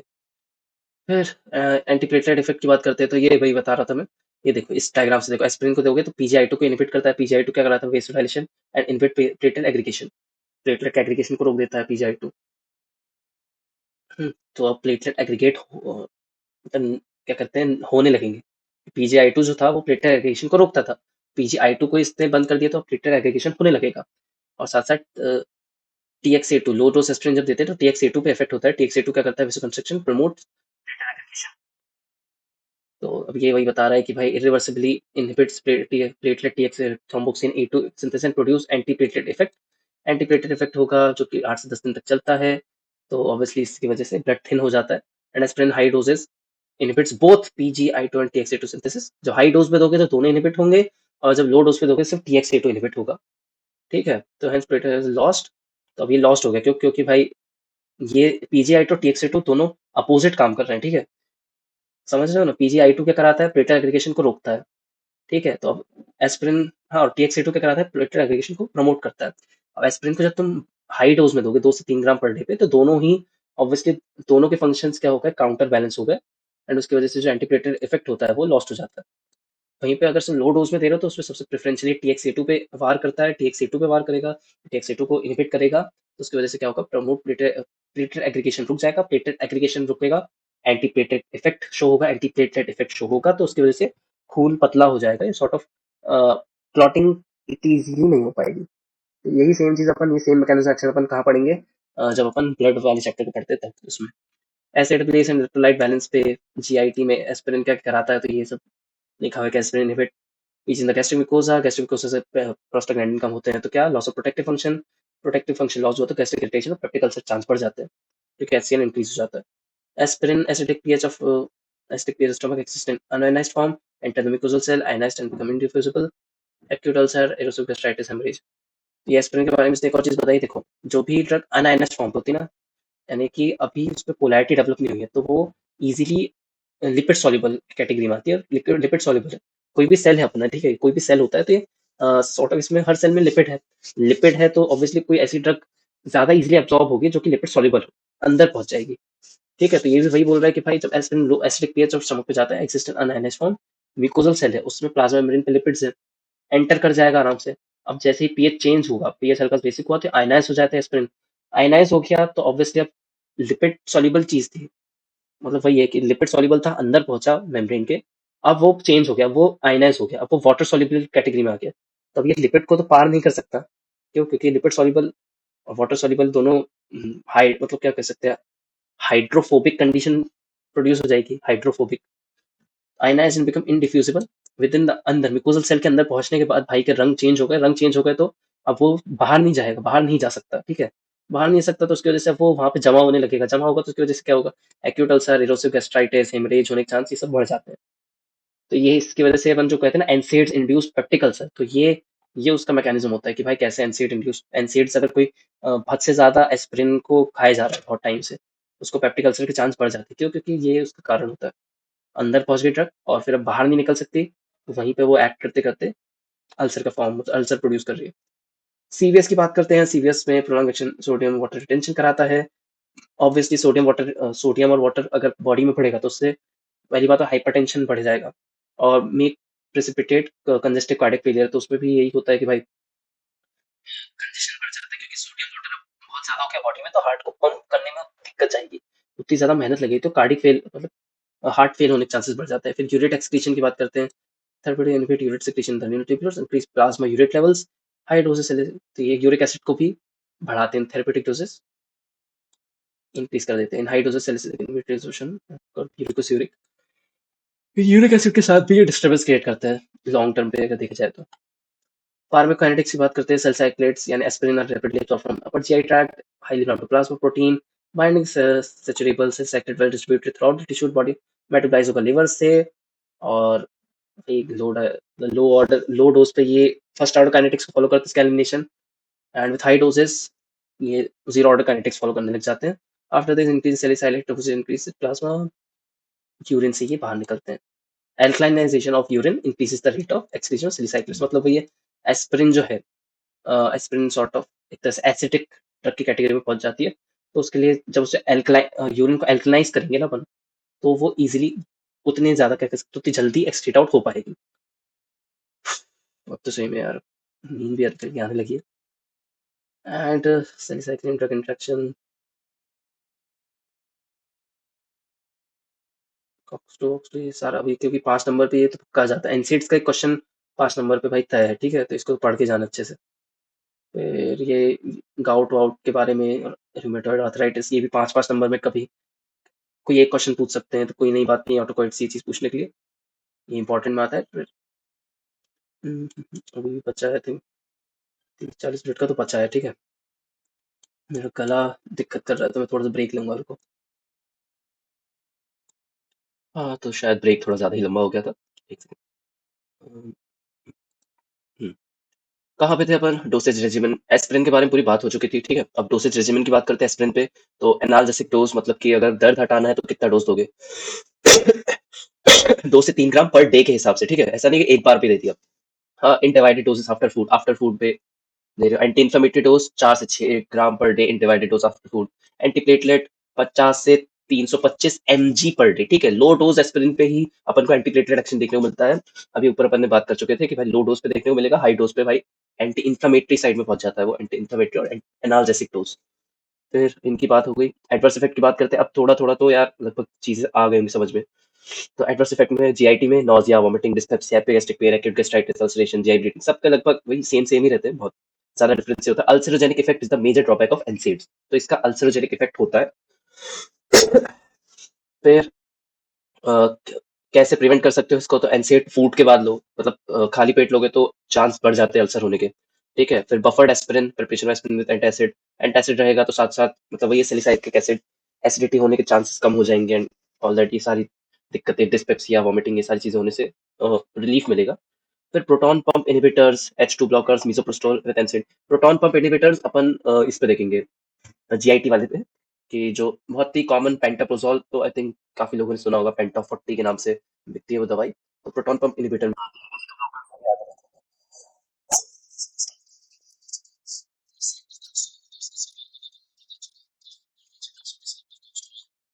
तो ये सिलेक्टिव कॉक्स, सेलिकॉक्सिब, एटोरिकॉक्सिब, पेरिकॉक्सिब। फिर हाइपर सेंसिटिविटी, तो ये तो भाई ऑब्वियसली ये चीज आती है कि भाई तुम्हें नहीं पता ना एलर्जी किस चीज से हो जाए, कब हो जाए।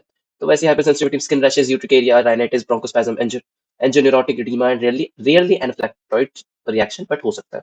पर bronchospasm, aspirin induced asthma due to increase production of leukotrienes, ठीक है। Incidence of hyper sensitivity is high in patient with asthma, nasal polyps, rhinitis, urticaria, aspirin should be avoided in such patient. मैंने पहले बताया था कि भाई जो aspirin मतलब किन लोग को नहीं देना है, तो ब्रोंकोस्पैज्म करा रहा था तो ऑब्वियसली अस्थमा वाले को नहीं देंगे, ठीक है। सॉरी। फिर G6 डेफिशिएंसी अगर किसी को है, ठीक है, तो ये हेमोलाइटिक एनीमिया कॉज करा सकता है। फिर prolong use of salicylic interfere with action of vitamin K in the liver, decrease synthesis of clotting factor, hypoprothrombinaemia predisposes to bleeding. Obviously भाई ये विटामिन के साथ भी दिक्कत करता है, प्रोलॉन्ग यूज जब अगर करता है एस्पिरिन का, तो विटामिन के एक्शन के साथ भी ये सो कॉल्ड हैम्पर करता है, और विटामिन के क्लॉटिंग में काफी मदद करता है। तो अगर वो हैम्पर हुआ, हाइपोथ्रोम्बिनेमिया हो जाएगा, हाइपोप्रोथ्रोम्बिनेमिया हो जाएगा, तो उसकी वजह से ब्लीडिंग बढ़ जाएगी, ठीक है। फिर रेज सिंड्रोम, तो use of second children viral infection में cause hepatic damage with fatty infiltration encephalopathy, जैसे रेज सिंड्रोम कहते हैं। कॉन्ट्राइंडिकेटेड होता है किसमें, चिल्ड्रन विद वायरल इन्फेक्शन, उस पे एस्पिरिन नहीं देते, ठीक है, कॉन्ट्राइंडिकेटेड है। प्रेगनेंसी पे it is inhibits prostaglandin synthesis, thereby delay onset of labour, and increases chances of postmortem haemorrhage in the newborn. Inhibition of P synthesis result in premature closure of ductus arteriosus. तो pregnancy पे भी अपन नहीं दे तो अच्छा रहता है। फिर analgesic nephropathy, slowly progressive renal failure में occur on chronic use of high doses of NSAIDs। तो ये एनाल्जेसिक नेफ्रोपैथी मतलब क्योंकि भाई एक्सक्रीट हो रहा है यूरिन से, तो अब लंबे टाइम तक के चलते रहेगा NSAIDs, तो ऑब्वियसली कोई भी चीज किडनी से अगर पास हो रही है, कोई ऐसी ड्रग है जो कि पोटेंशियली हार्म कर सकती है, तो नेफ्रोपैथी होने के चांसेस बढ़ जाते हैं। सेलिसाइक्लिज्म की बात करते हैं, सेलिसाइक्लिक इंटॉक्सिकेशन में भी माइल्ड और सीवियर। सेलिसाइक्लिज्म इंटॉक्सिकेशन मतलब क्या, एस्पिरिन पॉइजनिंग, तो इस पे headache, tinnitus, vertigo, confusion, nausea, vomiting, diarrhoea, sweating, hypertonia, electrolyte balance, ये सारी चीजें आ जाएंगी। फिर reversible on stoppage of theory, मतलब थेरेपी, सॉरी, थेरेपी को जैसे स्टॉप करोगे तो ये सारी चीजें वापस से नॉर्मल हो जाएगी। फिर एक्यूट सेलिसाइलिक पॉइजनिंग, ये बच्चों में देखी जाती है ज्यादातर, जो एक्यूट एस्पिरिन पॉइजनिंग के नाम से भी क्वेश्चन आ सकता है। तो ये इसमें manifestation vomiting, dehydration, acid base and electrolyte imbalance, hyperpnoea, restlessness, confusion, coma, cardiovascular collapse, pulmonary oedema, हाइपरएक्सिया, इवन डेथ भी हो सकती है। तो ये एक केस स्टडी के तौर पे ज्यादा आ सकता है, या तो 20 नंबर, जैसा अभी का जो पैटर्न चल रहा है, तो 20 नंबर पे क्वेश्चन आया, तो पहले वो फर्स्ट क्वेश्चन एक पूरा केस दे देगा, फिर उसके बाद फर्स्ट केस में मतलब फर्स्ट क्वेश्चन पे दे देगा कि भाई इसका ट्रीटमेंट वीटमेंट बताओ। सेकंड में एनसेड्स का क्लासिफिकेशन पूछ लिया। इसलिए फार्मा में ये चीज ना थोड़ा सा आंखें खोल के रखा करो, क्योंकि क्वेश्चन वो कैसे भी दे सकते हैं। There is no specific antidote, कोई स्पेसिफिक एंटीडोट नहीं होता, ट्रीटमेंट सिम्प्टोमेटिक होता है। तो क्या होता है, पहले तो हॉस्पिटलाइजेशन करेंगे, हॉस्पिटल पे लाओगे, गैस्ट्रिक लवाज कराओगे, ताकि एक्टिवेटेड चारकोल के साथ, ताकि जो भी बचा कुछ अगर फॉर एग्जांपल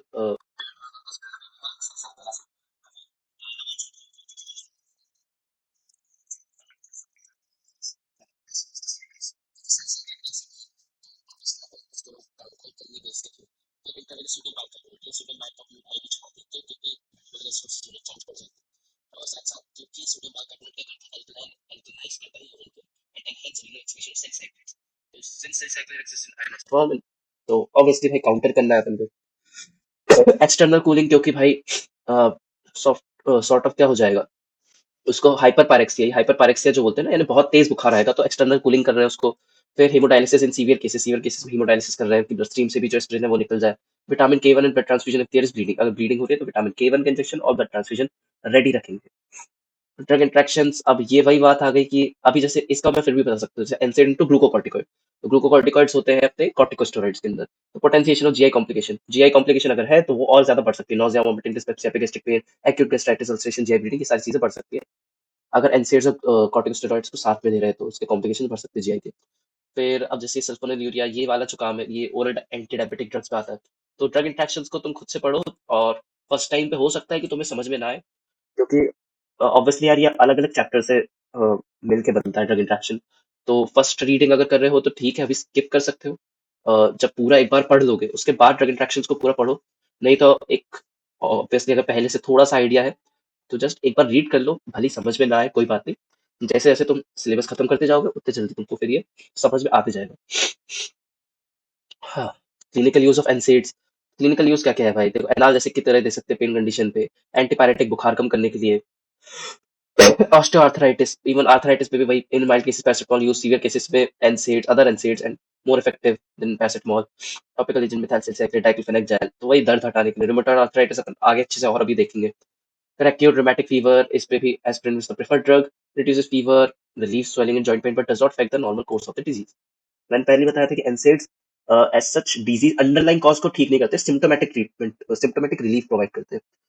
फिर थ्रोम्बोएम्बोलिक डिसऑर्डर्स, तो एंटीप्लेटलेट, भाई भाई अगर किसी को थ्रोम्बोएम्बोलिक डिसऑर्डर, किसी का खून बहुत ज्यादा जम रहा है, थक के क्लॉटिंग हो रही है, तो उसमें अपन एस्पिरिन का चालू करेंगे, ताकि खून पतला रहे, ब्लड फ्लो बना रहे। फिर जो इंटेस्टाइनल अटैक्स हो गए, माइक्रोएमाइड का अपन एस्पिरिन को देते हैं कि भाई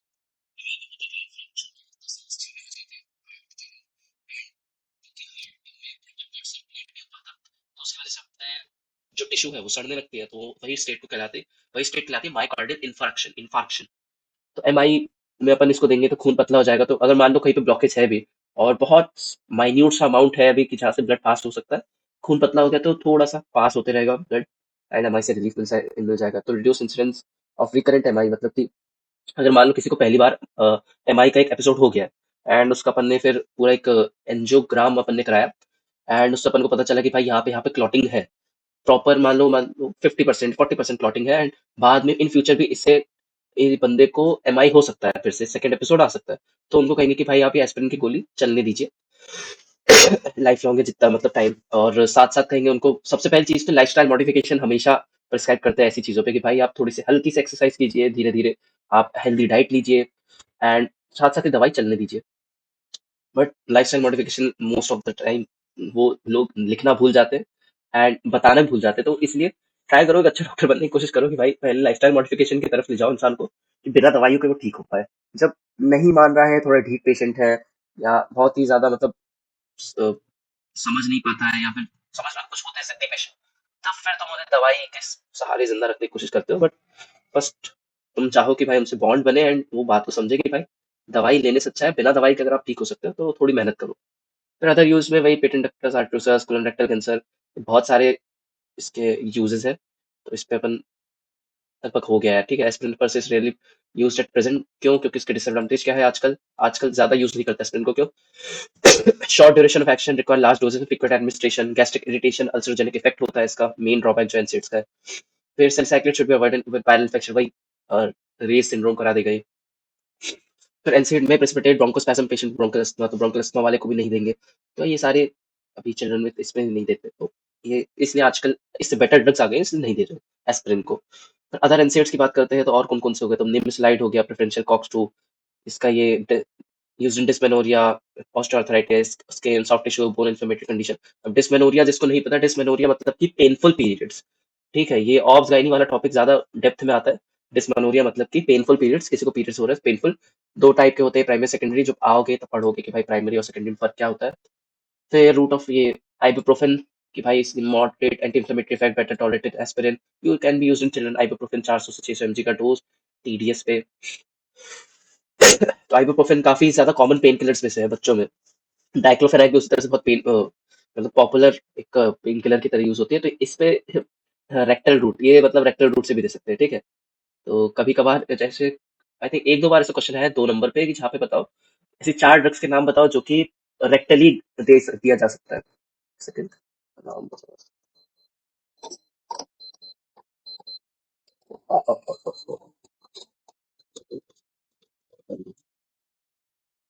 सॉरी।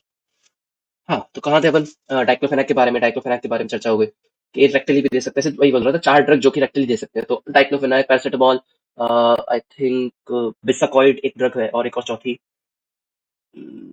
जो कि रेक्टल रूट से दे सकते हैं, तो वो देखना पड़ेगा मेरे को भी। 3 तो मेरे को याद आ रही है, चौथी देखते हो। ऐसे छुपे छुपे क्वेश्चन रहते हैं, तो ये जनरल फार्मा में ही आता है, टू बी वेरी ऑनेस्ट। पर ये छुपे हुए क्वेश्चन, तो इस पे थोड़ा सा ध्यान रखना कि रेक्टल रूट से डाइक्लोफेनाक भी दी जा सकती है। तो पोटेंट इंफ्लेमेटरी फैट, ये सब पढ़ लेना यार, ये सब ये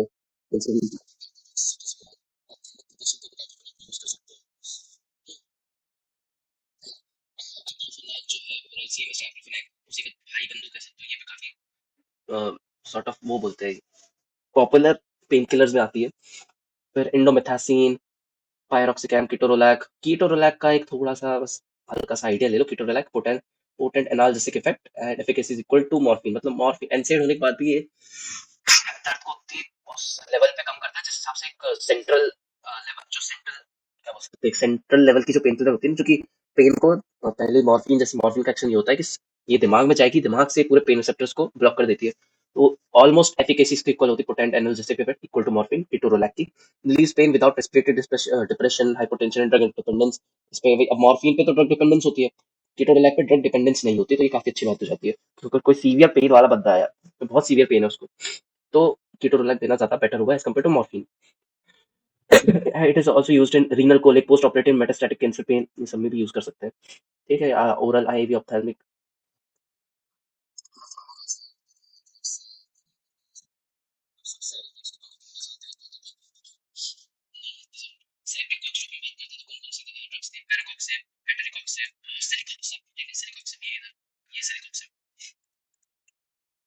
तो पेरिकॉक्सिब इज द प्रोडक्ट, ये प्रोडक्ट होती है किसकी? वेल्डकॉक्सिब की, and it's administered parenterally. Celecoxib and etoricoxib, मतलब ये देखो, पेरिकॉक्सिब को पेरेंटरली देते हैं, मतलब कि आईवी के थ्रू, ठीक है। और सेलिकॉक्सिब एंड एटोरिकॉक्सिब ये एंटरल रूट से, मतलब कि इसे अपन इंजेस्ट कर सकते हैं टैबलेट के फॉर्म पे।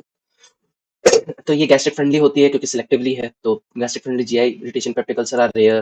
फिर किडनी पे कॉक्स2 को इनहिबिट करेगी, सोडियम वाटर इसका। देखो, पेट के लिए गैस्ट्रिक फ्रेंडली है, और टॉक्सिक है किसके लिए? हार्ट और किडनी के लिए। कुछ फायदे कुछ नुकसान, तो कहाँ पे गैस्ट्रिक गैस्ट्रिक अल्सर को ये होने से रोक रही है, ये सॉर्ट ऑफ इसका इंसिडेंस रेयर है। पर किडनी पे ये क्या करती है? कॉक्स2 को इनहिबिट करती है, तो फिर सोडियम वाटर रिटेंशन, इडिमा होगा, पूरी बॉडी में थोड़ी सूजन आ जाएगी। हाँ, मतलब जो बोलते हैं ना, हल्का सा स्वेलिंग जैसी। फिर हार्ट में, ऑब्वियसली हार्ट में क्या हो रहा है? High incidence of cardiovascular thrombotic events, mainly inhibits PGI two, TXA two inhibited unaffected, responsible for increase risk of cardiovascular event, तो ये हार्ट के लिए थोड़ी सी टॉक्सिक हो रही है। पैरासिटामोल, ये तो भाई बहुत ही सबसे, आई थिंक यार तुमने ये ड्रग का नाम नहीं सुना है तो तुम्हें कूद जाना चाहिए, ठीक है। तुम जहां भी हो, कूद जाओ। पैरासिटामोल नाम की ड्रग तुमने नहीं सुनी यार, इतने बचपन से सुनते आ रहे होगे, ठीक है। तो paracetamol effective oral and parenteral route जमाने भर की चीजें। यहाँ पे ये दिया है पैरासिटामोल और एस्पिरिन का डिफरेंस, इसको देखो। और नॉन सिलेक्टिव एंड सिलेक्टिव के बारे में बता रहा है। नॉन सिलेक्टिव कॉक्स टू क्या क्या कराता है? एनाल्जेसिक,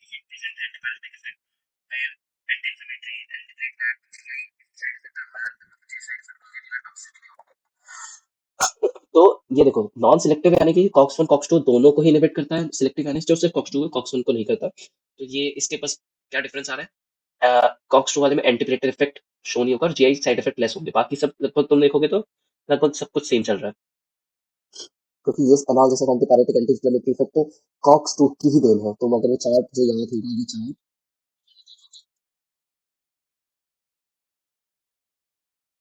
ये जो चार्ट है ना, ये चार्ट तुमने देखा है, तो इसी के हिसाब से समझ पाओगे कि भाई कॉक्स टू की देन है, पेन हो गया, इन्फ्लेमेशन हो गया, फीवर हो गया।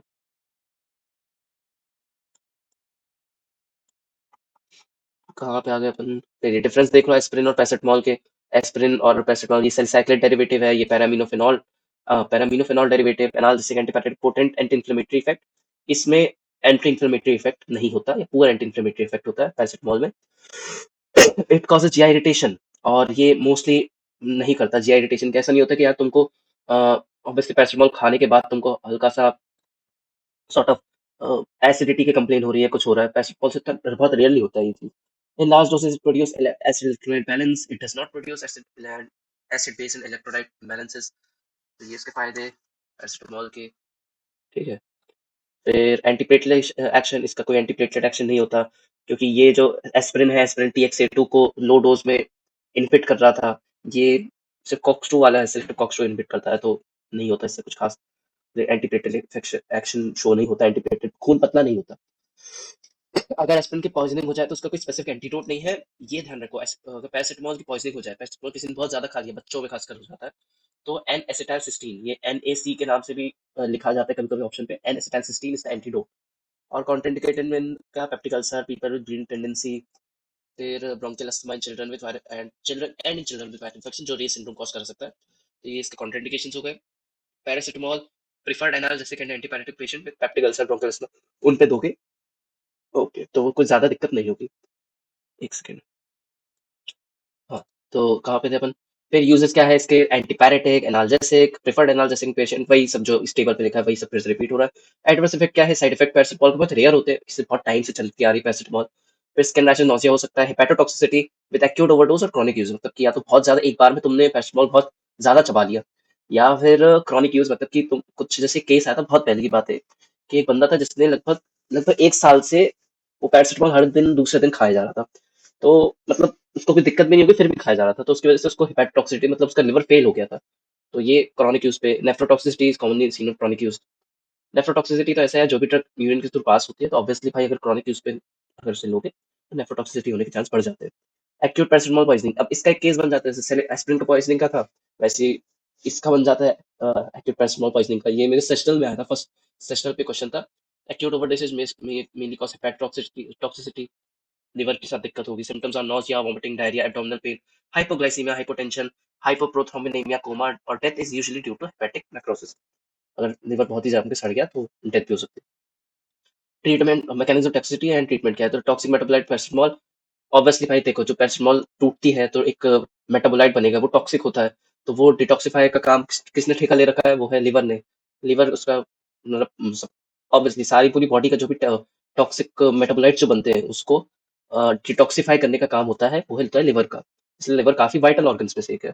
High doses of paracetamol cause depletion of glutathione levels, क्योंकि हाई डोजेस में ग्लूटाथायोन तो भाई सॉर्ट ऑफ बहुत ज्यादा इस अति में थोड़ी ना है कि भाई जितना चाहो उतना बनेगा, प्रॉपर एक लिमिट होती है।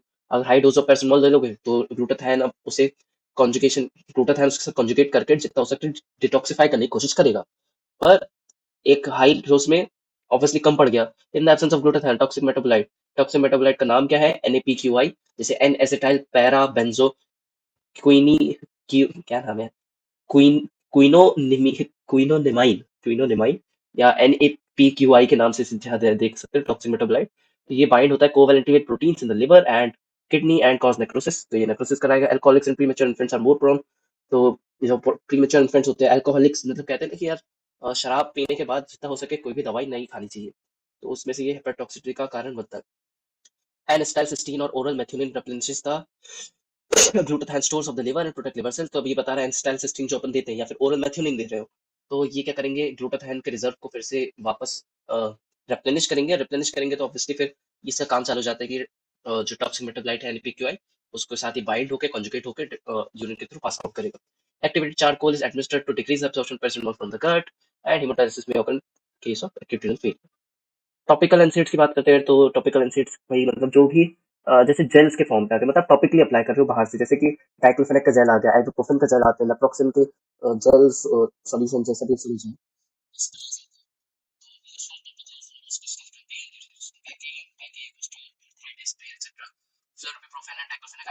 आई ड्रॉप्स पे आते हैं ऑप्थेल्मिक प्रैक्टिस में।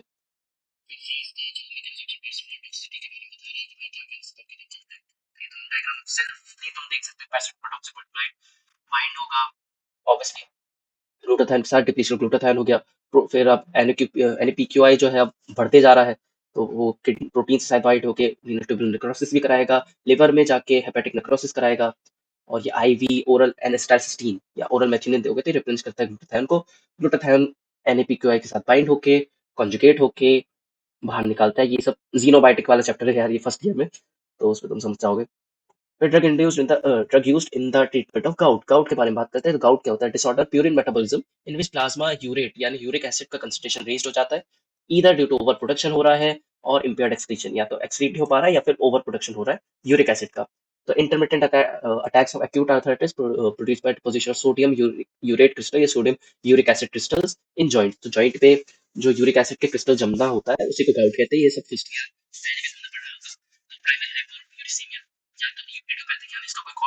हो सकता है कोई कॉज ना हो, अपने आप जेनेटिकली भी हो जाते हैं कभी कभी, प्रोन जो होते हैं इंडिविजुअल्स, एंड और ड्यू टू एंजाइम डिफेक्ट के कारण। किसी को एंजाइम का डिफेक्ट है, एंजाइम में कुछ डिफेक्ट आ गया तो प्राइमरी हाइपरग्लाइसीमिया हुआ एंड उसकी वजह से यूरिक एसिड बढ़ चुका है एंड वो जॉइंट्स पे जाके एक्यूमुलेट हो रहा है एंड उसकी वजह से ऑब्वियसली फिर पेन हो रहा है जिससे अपन गाउट कहते हैं। Secondary hyperglycaemia, leukaemia, electronic renal failure during drug therapy, thyroid lipoprotein पाइरोक्सिनिमा लिपोप्रोटीन साइक्लोसिस, इन सब की वजह से भी हो जाता है। प्राइमरी सेकेंडरी के बारे में बताएं।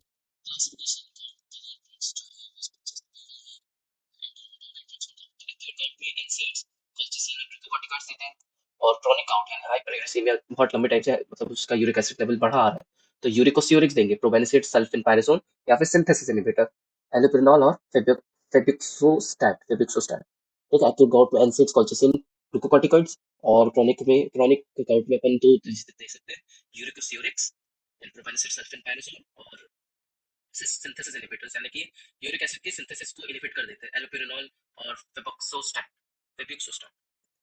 तो कहा था अपन उसी से फिर भी सिंथेसिस यूरिक। तो एनसेड्स अपन ने देखी जगह relieve an acute attack, NSAID like naproxen, indomethacin, piroxicam, diclofenac, aceclofenac, etoricoxib are used, better tolerated than colchicine के बारे में इसने बताया। जैसे पहली चीज क्या है कॉल्चिसिन,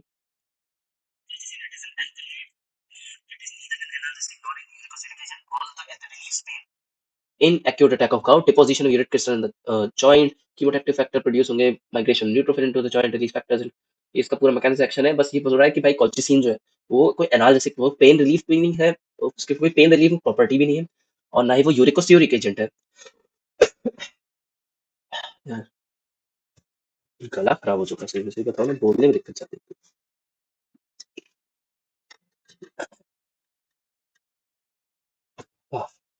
कहाँ थे अपन?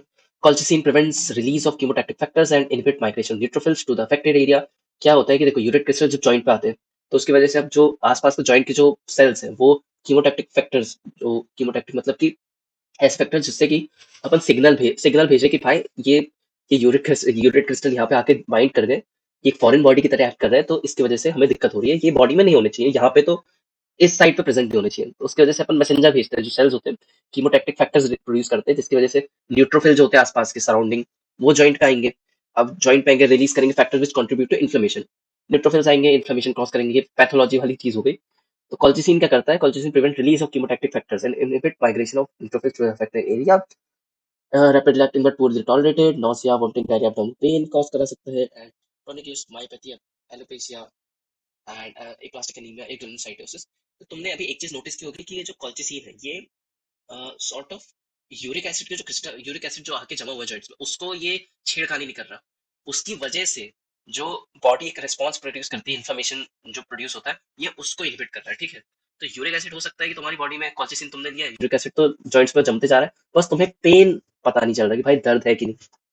जैसे ही कॉल्चिसिन को बंद करोगे तो ऑब्वियसली फिर से हो सकता है, अगर लेवल बढ़ा हुआ होगा तो ज्यादा एक्यूट पेन होगा, मतलब बहुत ही कम टाइम पे बहुत एक्यूट सीवियर पेन होगा। कॉल्चिसिन का ये हिसाब किताब है। ग्लूकोकॉर्टिकॉइड्स की बात करते हैं, स्टेरॉइड है, इफेक्टिव ऑब्वियसली भी इन्फ्लेमेशन को ही कम करता है, अनसेंस में ऑब्वियसली इन्फ्लेमेशन को ही कम करते हैं। तो ये जो दवाइयाँ हैं ये एक्यूट गाउट के लिए, तो ये पेन को, इन्फ्लेमेशन को कम करती है।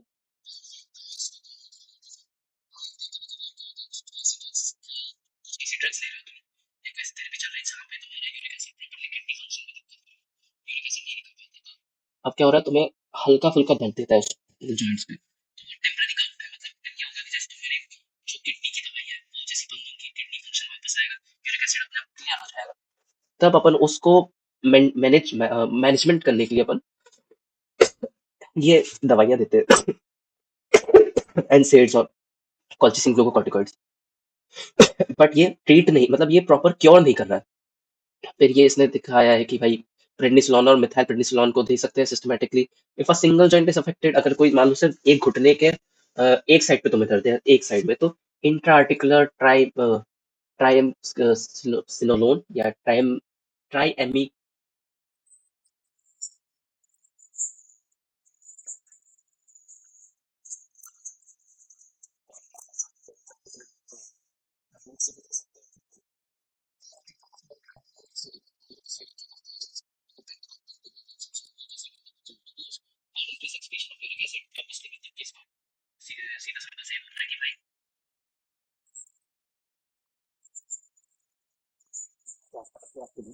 उसको भी ये inhibit कर देते हैं, तो उसकी वजह से एक्सक्रीशन बढ़ जाता है यूरिक एसिड।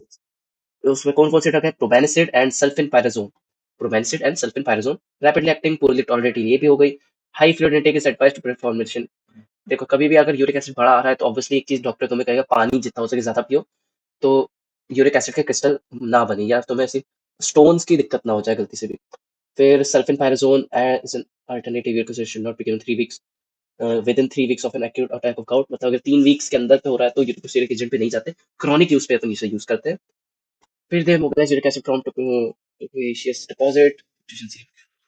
ये सब कुछ नहीं। कॉन्ट्रा इंडिकेटेड कहाँ पे होता है मेन, जो ध्यान रखना है वो है रीनल फेलियर, क्योंकि भाई ये रीनल का ही एक तरह से रीनल सिस्टम पे जाके एक्ट कर रहा है, किडनी पे जाके एक्ट कर रहा है कि भाई ट्यूबुलर एक्टिव ट्यूबुलर रिअब्सॉर्प्शन को ये इनहिबिट कर देता है यूरिक एसिड के। अब मान लो किसी को रीनल फेलियर ही है, पहले से उसकी किडनी में दिक्कत हो रही है और तुम किडनी पे लोड दे रहे हो कि नहीं काम कर भाई, तो यूरिक एसिड भी मतलब जितना है उसको बाहर निकाल, तो किडनी पे लोड पड़ता है। कॉन्ट्राइंडिकेटेड है, साइड इफेक्ट आ रही है जी, toxicity, nausea, vomiting and skin rashes, ये तो हो गया। ड्रग इंटरेक्शन की बात करते हैं तो अभी ये भी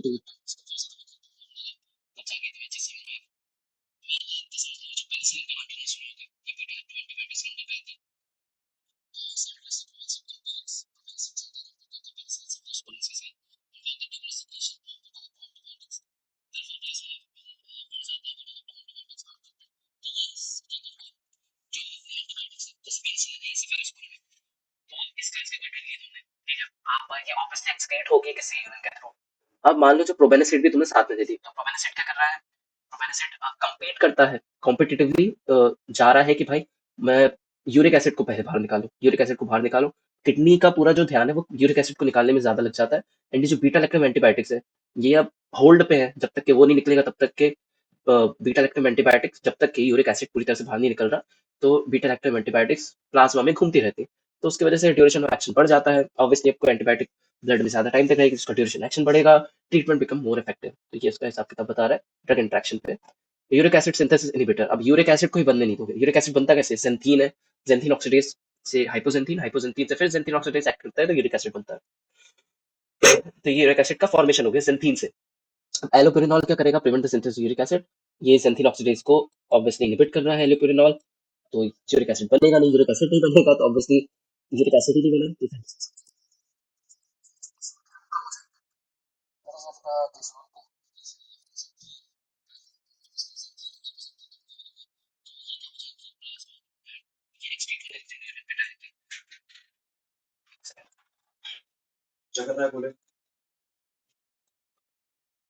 तो कहा था अपन यही, increase in the level xanthine, ये यूरिन पे निकलने लगेगा।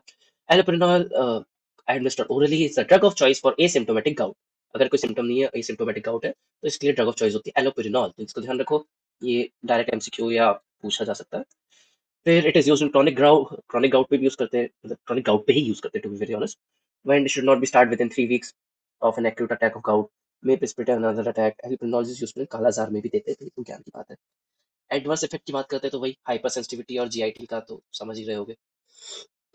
अब ये ड्रग इंट्रैक्शन 6 मरकैप्टोप्यूरिन, 6 मरकैप्टोप्यूरिन ज़ैंथीन ऑक्सीडेज से थायो यूरिक एसिड बनाता है।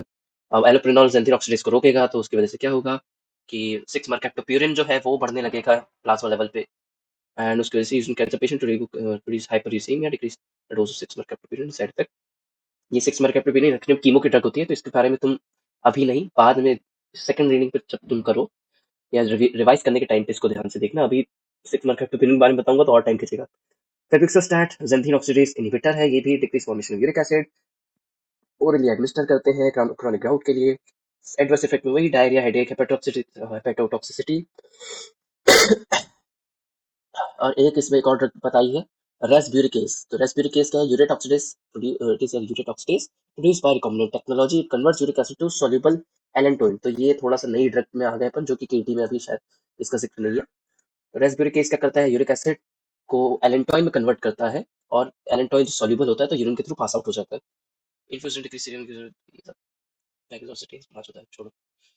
रिमेटॉइड आर्थराइटिस के बारे में बात करेंगे। ठीक है, इसके बाद आई थिंक ये ऑटोकॉइड्स वाला पार्ट खत्म होगा, रेस्पिरेटरी का पार्ट होगा। तो या तो मैं इसको अलग से ही करता हूँ यार कवर, एक बार में करूंगा तो समझो बात को यार, गला साथ नहीं दे रहे थे अच्छे से, बट छोटा सा है, आई थिंक 40-45 मिनट पे ही हो जाएगा। इसके लिए एक अलग से वीडियो बनाऊंगा, जाके ये भी इतना लंबा होता है तो यार ऑब्वियसली 2 घंटे ही पहुंच गए अपन। इसको भी अब पता नहीं लोग देखेंगे नहीं देखेंगे, कुछ आइडिया नहीं मेरे को। और सही में मैं तो जुआ खेल रहा हूँ, मेरे को कुछ आइडिया नहीं कि यार ये वीडियोस कब चलेंगे कि भी नहीं चलेंगे। चल गए तो जिसका एटलीस्ट अगर दो बंदे, एक बंदा दो बंदे भी अगर ऐसे ना जो कि पढ़ लिए साथ में, या फिर उनका भला हो गया तो भाई सफल है। नहीं होता कोई दिक्कत नहीं भाई, मैं इसे ऐसा समझूंगा कि अब मैं खुद का रिवीजन कर रहा हूँ, एंड ओके कोई बात नहीं। बट हाँ, ट्राई करके देखो, क्या पता चल गया नहीं चला तो भी कोई लोड नहीं है। रूमेटॉइड आर्थराइटिस के बारे में बात करते हैं। ये chronic multi system autoimmune disease है, अननोन कॉज की वजह से। इस सिस्टमिक मैनिफेस्टेशन कौन कौन से मैनिफेस्टेशन देखने को मिलते हैं इसके सिम्टम्स? इन्फ्लेमेटरी साइनोवाइटिस, वही पेन हो रहा है पेरिफेरल स्मॉलर जॉइंट्स में, and this is prolong with exacerbation inflammation, pain and swelling of the joints are mainly due to prostaglandin, whereas cytokines are responsible for progressive damage to the joints, leading to deformity। तो rheumatoid arthritis ये तुम patho में बहुत अच्छे से तुम्हें आएगा कि भाई इसके साइन सिम्टम्स क्या होते हैं। जैसे हाथों में डिफॉर्मिटी होने लगती है, जब एक्सरे करते हो तो जो रिस्ट है, फॉर एग्जांपल ये जैसे रिस्ट है, और ये अपनी जो फिंगर्स है तो ये ऐसी भागती है, मतलब कि जो रिस्ट है ये इस साइड जा रही होगी, और ये उंगलियां जो है ना ये यहाँ से इस पॉइंट से ये ऐसे निकल जाती है। ऐसा मतलब समझ लो डिफॉर्मिटी होती है इसकी पैथो में तुम देखोगे रूमेटॉइड आर्थराइटिस के बारे में, तो उसमें काफी अच्छे से बताया गया।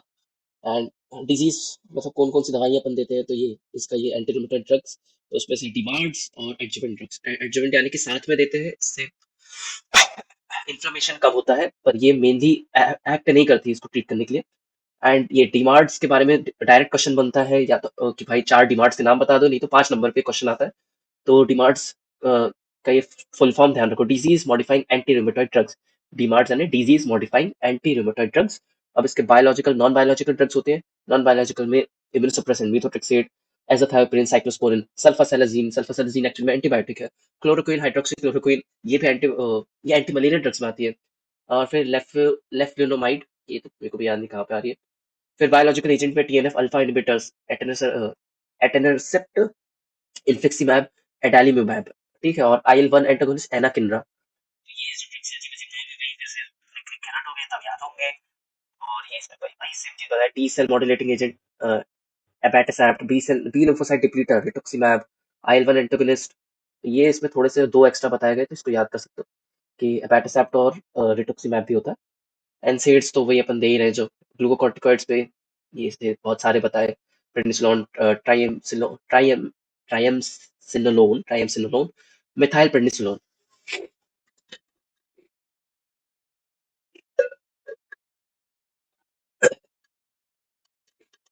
और फिर ये इसने बता के रखा है कि ये इसका निमोनिक निमोनिक तो तुम याद कर सकते हो। एनसेड्स वही सिम्टोमेटिक रिलीफ देंगे, हाँ, इन्फ्लेमेशन, पेन, स्टिफनेस, स्वेलिंग से लिटिल इफेक्ट ऑफ प्रोग्रेशन, मतलब वही प्रोग्रेशन पे कुछ अफेक्ट नहीं करते, जो चल रहा है वो चलते रहेगा अंदर ही अंदर, बस बाहर सिम्टोमेटिक ट्रीटमेंट दे रहे हो तुम उसे। फिर डिमांड्स में नॉन बायोलॉजिक, तो कौन कौन से relief symptoms as well as the non biologic भी क्या करते हैं, ये सिम्टम को भी रिलीव करते हैं as well as reduce disease activity in rheumatoid arthritis. Effects of demand may take up to few weeks to several months to become evident once। Obviously भाई टाइम तो लेगा यार, ऑटो इम्यून डिसऑर्डर्स वैसे ही बहुत दिक्कत वाली चीज होती है, क्योंकि अपन उसको बहुत कम ऐसे ऑटो इम्यून डिजीज है जो अपन ट्रीट कर सकते हैं, मतलब सॉर्ट ऑफ क्योर कर सकते हैं। बाकी ऐसा है कि वो जो चल रहा है वो चलता रहता है, बस अपन उसे डिले कर पाते हैं, क्योंकि ऑटो इम्यून मतलब बॉडी का ही दिमाग खिसका हुआ है, तो बहुत मुश्किल हो जाता है ऑटो इम्यून डिसऑर्डर्स को मैनेज करना। ये फिर भी ये वालों को तो मैनेज कर पा रहे हैं अपन। मीथोट्रेक्सेट जैसी बात करते हैं तो प्रिफर्ड डीमैट्स में होता है in the treatment of rheumatoid arthritis, relatively more rapid onset of action. Folate antagonist है ये, यानी कि क्या करें, जो फोलिक एसिड होता है जो अपने डाइट से विटामिन 9 आता है, folic acid, B plus methyl cobalamin, folic acid P9 I think, जितना याद आ रहा है, गलत तो नहीं हूँ तो। फोलेट एंटागोनिस्ट की तरह काम करता है। Dose of methotrexate used in RA is much lower than used in cancer therapy. Anti inflammatory effect show करेगा, मेन तो अपन को पता ही है। फिर कीमोटैक्सिस इनहिबिट्स कैसे कर रहा है? Inhibit chemotaxis neutrophil decrease production of pro inflammatory cytokines by activating T cells. तो ये इसका मैकेनिज्म एक्शन हो गया कि मीथोट्रेक्सेट करता क्या है? वही बात है भाई, कहाँ कहीं पे स्वेलिंग आती है, कुछ भी हो, मतलब स्वेलिंग इन्फ्लेमेशन होने के लिए साइटोकाइन्स कीमोटैक्टिक मीडिएटर्स आते हैं, और फिर न्यूट्रोफिल्स आएंगे। न्यूट्रोफिल्स आने की वजह से वो कुछ ऐसे केमिकल रिलीज करेंगे जिसकी वजह से इन्फ्लेमेशन होता है। तो वही उसी को अपन ने इनहिबिट कर दिया, तो इन्फ्लेमेशन नहीं होगा। मीथोट्रेक्सेट एडमिनिस्टर्ड, ये सब तो नहीं। This it can also be used in psoriasis, polymyositis, giant cell arteritis, फिर dermatomyositis, ये सारे autoimmune disorders हैं, तो methotrexate इसमें भी यूज करते हैं। methotrexate एक्चुअली में कैंसर में भी यूज करते हैं। ये इसमें कैंसर कीमोथेरेपी के बारे में जो जिक्र किया है, तो रिमेटॉइड आर्थराइटिस में तो कम डोज देते हैं, कैंसर थेरेपी में ज्यादा देते हैं, कीमोथेरेपी खासकर। फिर एडवर्स इफेक्ट में वही nausea, vomiting, mucosal ulcer, dose dependent hepatotoxicity, hepatic function should be monitor periodically, ये सब तो आएगा। मिथोट्रेक्सेट किसके नहीं देते हैं, ये चीज ध्यान रखो, कॉन्ट्राइंडिकेट होता है प्रेगनेंसी, लिवर डिजीज और पेप्टिक अल्सर वालों को मिथोट्रेक्सेट नहीं दिया जाता। फिर chloroquine, hydroxychloroquine, anti malaria drugs, पर ये इसमें रूमेटॉइड आर्थराइटिस में भी ये सो कॉल्ड इसका इफेक्ट है। Mechanism, exact mechanism, action mechanism इसका क्लियर नहीं है, पर अपन ने पेशेंट्स को दिया, उसके कुछ अच्छे इफेक्ट मिले। Decrease release of lysosomal enzymes as scavenge free radicals, well tolerated. Obviously mechanism action इसका प्रॉपर्ली अननोन नहीं है, बस एक इसे बताया कि लाइसोसोमल एंजाइम्स होते हैं और फ्री रेडिकल जो आज पूरी बॉडी में दिक्कत क्रिएट करते हैं, उसको ये सॉर्ट ऑफ डिक्रीज कर देता है उसका अमाउंट। फिर ओरली देंगे highly bound to tissue proteins, ठीक है, orally highly bound to tissue proteins, concentrate melanin containing tissues especially eye. Prolonged use corneal opacity कर सकता है, रिटेल डैमेज कर सकता है प्रोलॉन्ग यूज में। Ophthalmologic examination should be done at least once a year, कि भाई अगर कोई इन ड्रग्स पे है, या मान लो कोई बंदा है जो कि इसको साल में 3-4 बार मलेरिया, बहुत ही 4 बार मलेरिया हुआ, क्लोरोक्विन इसकी बहुत ज़्यादा चली है, हाइड्रोक्सी क्लोरोक्विन इसको बहुत ज़्यादा मतलब सॉर्ट ऑफ वो किया प्रिस्क्राइब किया गया है, तो फिर अपन को उसका एक बार आँखों का चेकअप कर लेना चाहिए साल में, क्योंकि पता चला भाई कॉर्नियल ओपेसिटी या रेटिनल डैमेज होने के चांस बढ़ चुके हैं, तो वो अपन टाइम रहते उससे रिज़ॉल्व कर पाएँ उन इश्यूज़ को। Nausea, vomiting, skin rashes, relatively safe होती है प्रेगनेंसी पे, and alone patient with mild disease in combination with methotrexate sulfasalazine. ये हर हर ड्रग के बारे में थोड़ा थोड़ा जो ज्ञान है वो बता रहे हैं। तो बस 2 बंदे बचे हैं, इसके बाद ये वीडियो तो खत्म होगी। एक सेकंड। हाँ, तो कहा था अपन सल्फासेलेजिन। ये सल्फासेलेजिन एक्चुअली में ये एंटीबायोटिक है, सल्फासेलेजिन उसमें आती है, कौन सी वाली क्लास थी यार, ये सल्फासेलेजिन अपना एक ड्रग है, और ये याद नहीं आ रहा मेरे को, पर ये एंटीबायोटिक है, कौन सी क्लास में आ रही थी, सल्फोनामाइड्स, सल्फोनामाइड्स के क्लासिफिकेशन पे आता है ये। तो it is also used in mild disease on combination other drugs in severe cases, remission, it causes remission in active RA and also used for chronic inflammatory bowel disease, इस पे भी use करते हैं, रूमेटॉइड आर्थराइटिस में use कर ही रहे हैं। Administered orally and split in the cut by colonic bacteria. तो ये सल्फासालिजिन का एक्शन बता रहा है कि सल्फासालिजिन से 2 चीजें निकलती है, सल्फापायरिडीन और 5 अमीनो सैलिसिलिक एसिड। तो ये 5 अमीनो सैलिसिलिक एसिड जो है produce local anti inflammatory activity in the gut, used in ulcerative colitis. और रूमेटॉइड आर्थराइटिस में क्या हो गया, सल्फापायरिडीन absorbed into circulation, inhibits production of superoxide and inflammatory cytokines। ये cytokine inflammatory cytokines को inhibit कर दिया, inflammation नहीं होगा, तो ये beneficial effect शो करता है rheumatoid arthritis में। और obviously ये जो orally मतलब मुंह से खाते हैं इसे, and ये जो टैबलेट होती है स्प्लिट होती है in the gut by colonic bacteria, जो कोलोन पे जो बैक्टीरिया होती है इससे स्प्लिट होती है, इससे एक्टिव होती है। तो ये बताया सल्फासेलिजिन, सल्फापायरिडीन, 5-अमीनो सल्फोनिक एसिड, जैसे किताब अल्सरेटिव कोलाइटिस में इसका रोल है, और रूमेटॉइड आर्थराइटिस में सल्फापायरिडीन का रोल है। और फिर लेफिलेनाइड, ये तो छोड़ो यार, इतना नहीं पढ़ने वाले हैं सभी। डीपेनिसिलिन नहीं पढ़ोगे कोई दिक्कत नहीं है। सबक्यूटेनियस भी देते हैं, इंटरल्यूकिन 1 एंटागोनिस्ट है। इंटरल्यूकिन के बारे में तुम पैथोलॉजी में जाना चाहिए।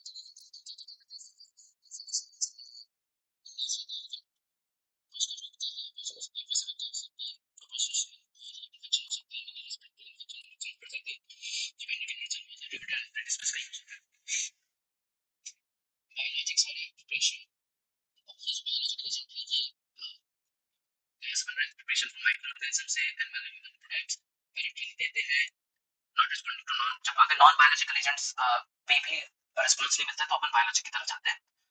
अदर इम्यून डिसऑर्डर्स ये सब इसने बताया 6.8 पे। ये जो टेबल है ना, बायोलॉजिक्स एंड देयर इंपॉर्टेंट, ये सारी जो ड्रग्स है ये उसी में आती है। ये TNF अल्फा इनहिबिटर्स, एटानसेप्ट, इन्फेक्सिमैब, एडालीमैब और IL-1 एनाकिंड्रा, IL-1 एंटागोनिस्ट। तो prolonged use may produce opportunistic infection like TB, P. ज्वेरविशाई infection and urinary tract infection। और ग्लूकोकॉर्टिकॉइड्स मैंने बताया था एडजुवेंट की तरह देते हैं, ये सप्रेस करते हैं इन्फ्लेमेशन क्विकली इसलिए देते हैं। और इधर सिस्टमिकली या टॉपिकली भी दे सकते हैं, जैसे ग्लूकोकॉर्टिकॉइड्स तो एक्स्ट्रा आर्टिकुलर मैनिफेस्टेशन सर्टेन उसमें भी दे सकते हैं। Prolonged use of glucocorticoids leads to their adverse effect. तो ये अपन जो ग्लूकोकॉर्टिकॉइड का एडवर्स इफेक्ट है ये एंडोक्राइन पे ज्यादा अपन अच्छे से देखेंगे। स्टेरॉइड के ना एडवर्स इफेक्ट काफी ज्यादा होते हैं, इसलिए बहुत सोच समझ के देनी रहती है और सोच समझ के उसका डोज मेंटेन रखना रहता है, क्योंकि जितनी जल्दी वो सिम्टम्स को रिलीफ ट्रीटमेंट, मतलब ऐसा होगा कि तुमको मान लो बहुत ज्यादा सूजन है, तुमने किसी कॉर्टिकोस्टेरॉइड दी, हो सकता है कल के कल वो बंदा पूरा नॉर्मल है, पर जो उसका मेन कॉज है अंदर जो चल रहा है, हो सकता है वो प्रॉपरली सो कॉल्ड मतलब जो कॉज एक्चुअल कॉज है वो क्योर ना हो पाए। तो एक टाइम के बाद पता चला कि कॉर्टिकोस्टेरॉइड्स भी फेल हो जाती है फिर एक टाइम के बाद, एंड उसके अपने कुछ मतलब इफेक्ट होते हैं लिवर पे, रीनल पे, उसके ज्यादा हैवी इफेक्ट्स होते हैं। तो ग्लूकोकॉर्टिकॉइड्स इसलिए सोच समझ के देनी रहती है। तो इसी के साथ यार ये एनसेड्स ऑटोकॉइड्स वाला चैप्टर खत्म होता है। रेस्पिरेटरी सिस्टम यार लगभग 40-45 मिनट का बचा है, तो वो मैं इस पे इंक्लूड नहीं करना चाहूंगा क्योंकि गला भी मेरा साथ नहीं दे रहा और 2 घंटे की वीडियो हो चुकी है, तो आई थिंक अभी करा भी दूंगा तो ऑब्वियसली तुम में से कोई देखेगा ही नहीं इतना लंबा, एंड बहुत ज्यादा बड़ा चैप्टर हो जाता है, फिर ये बहुत ज्यादा बड़ा लेक्चर हो जाता है। तो अभी के लिए इतना ही। टेक केयर, बाय बाय, पढ़ते रहो।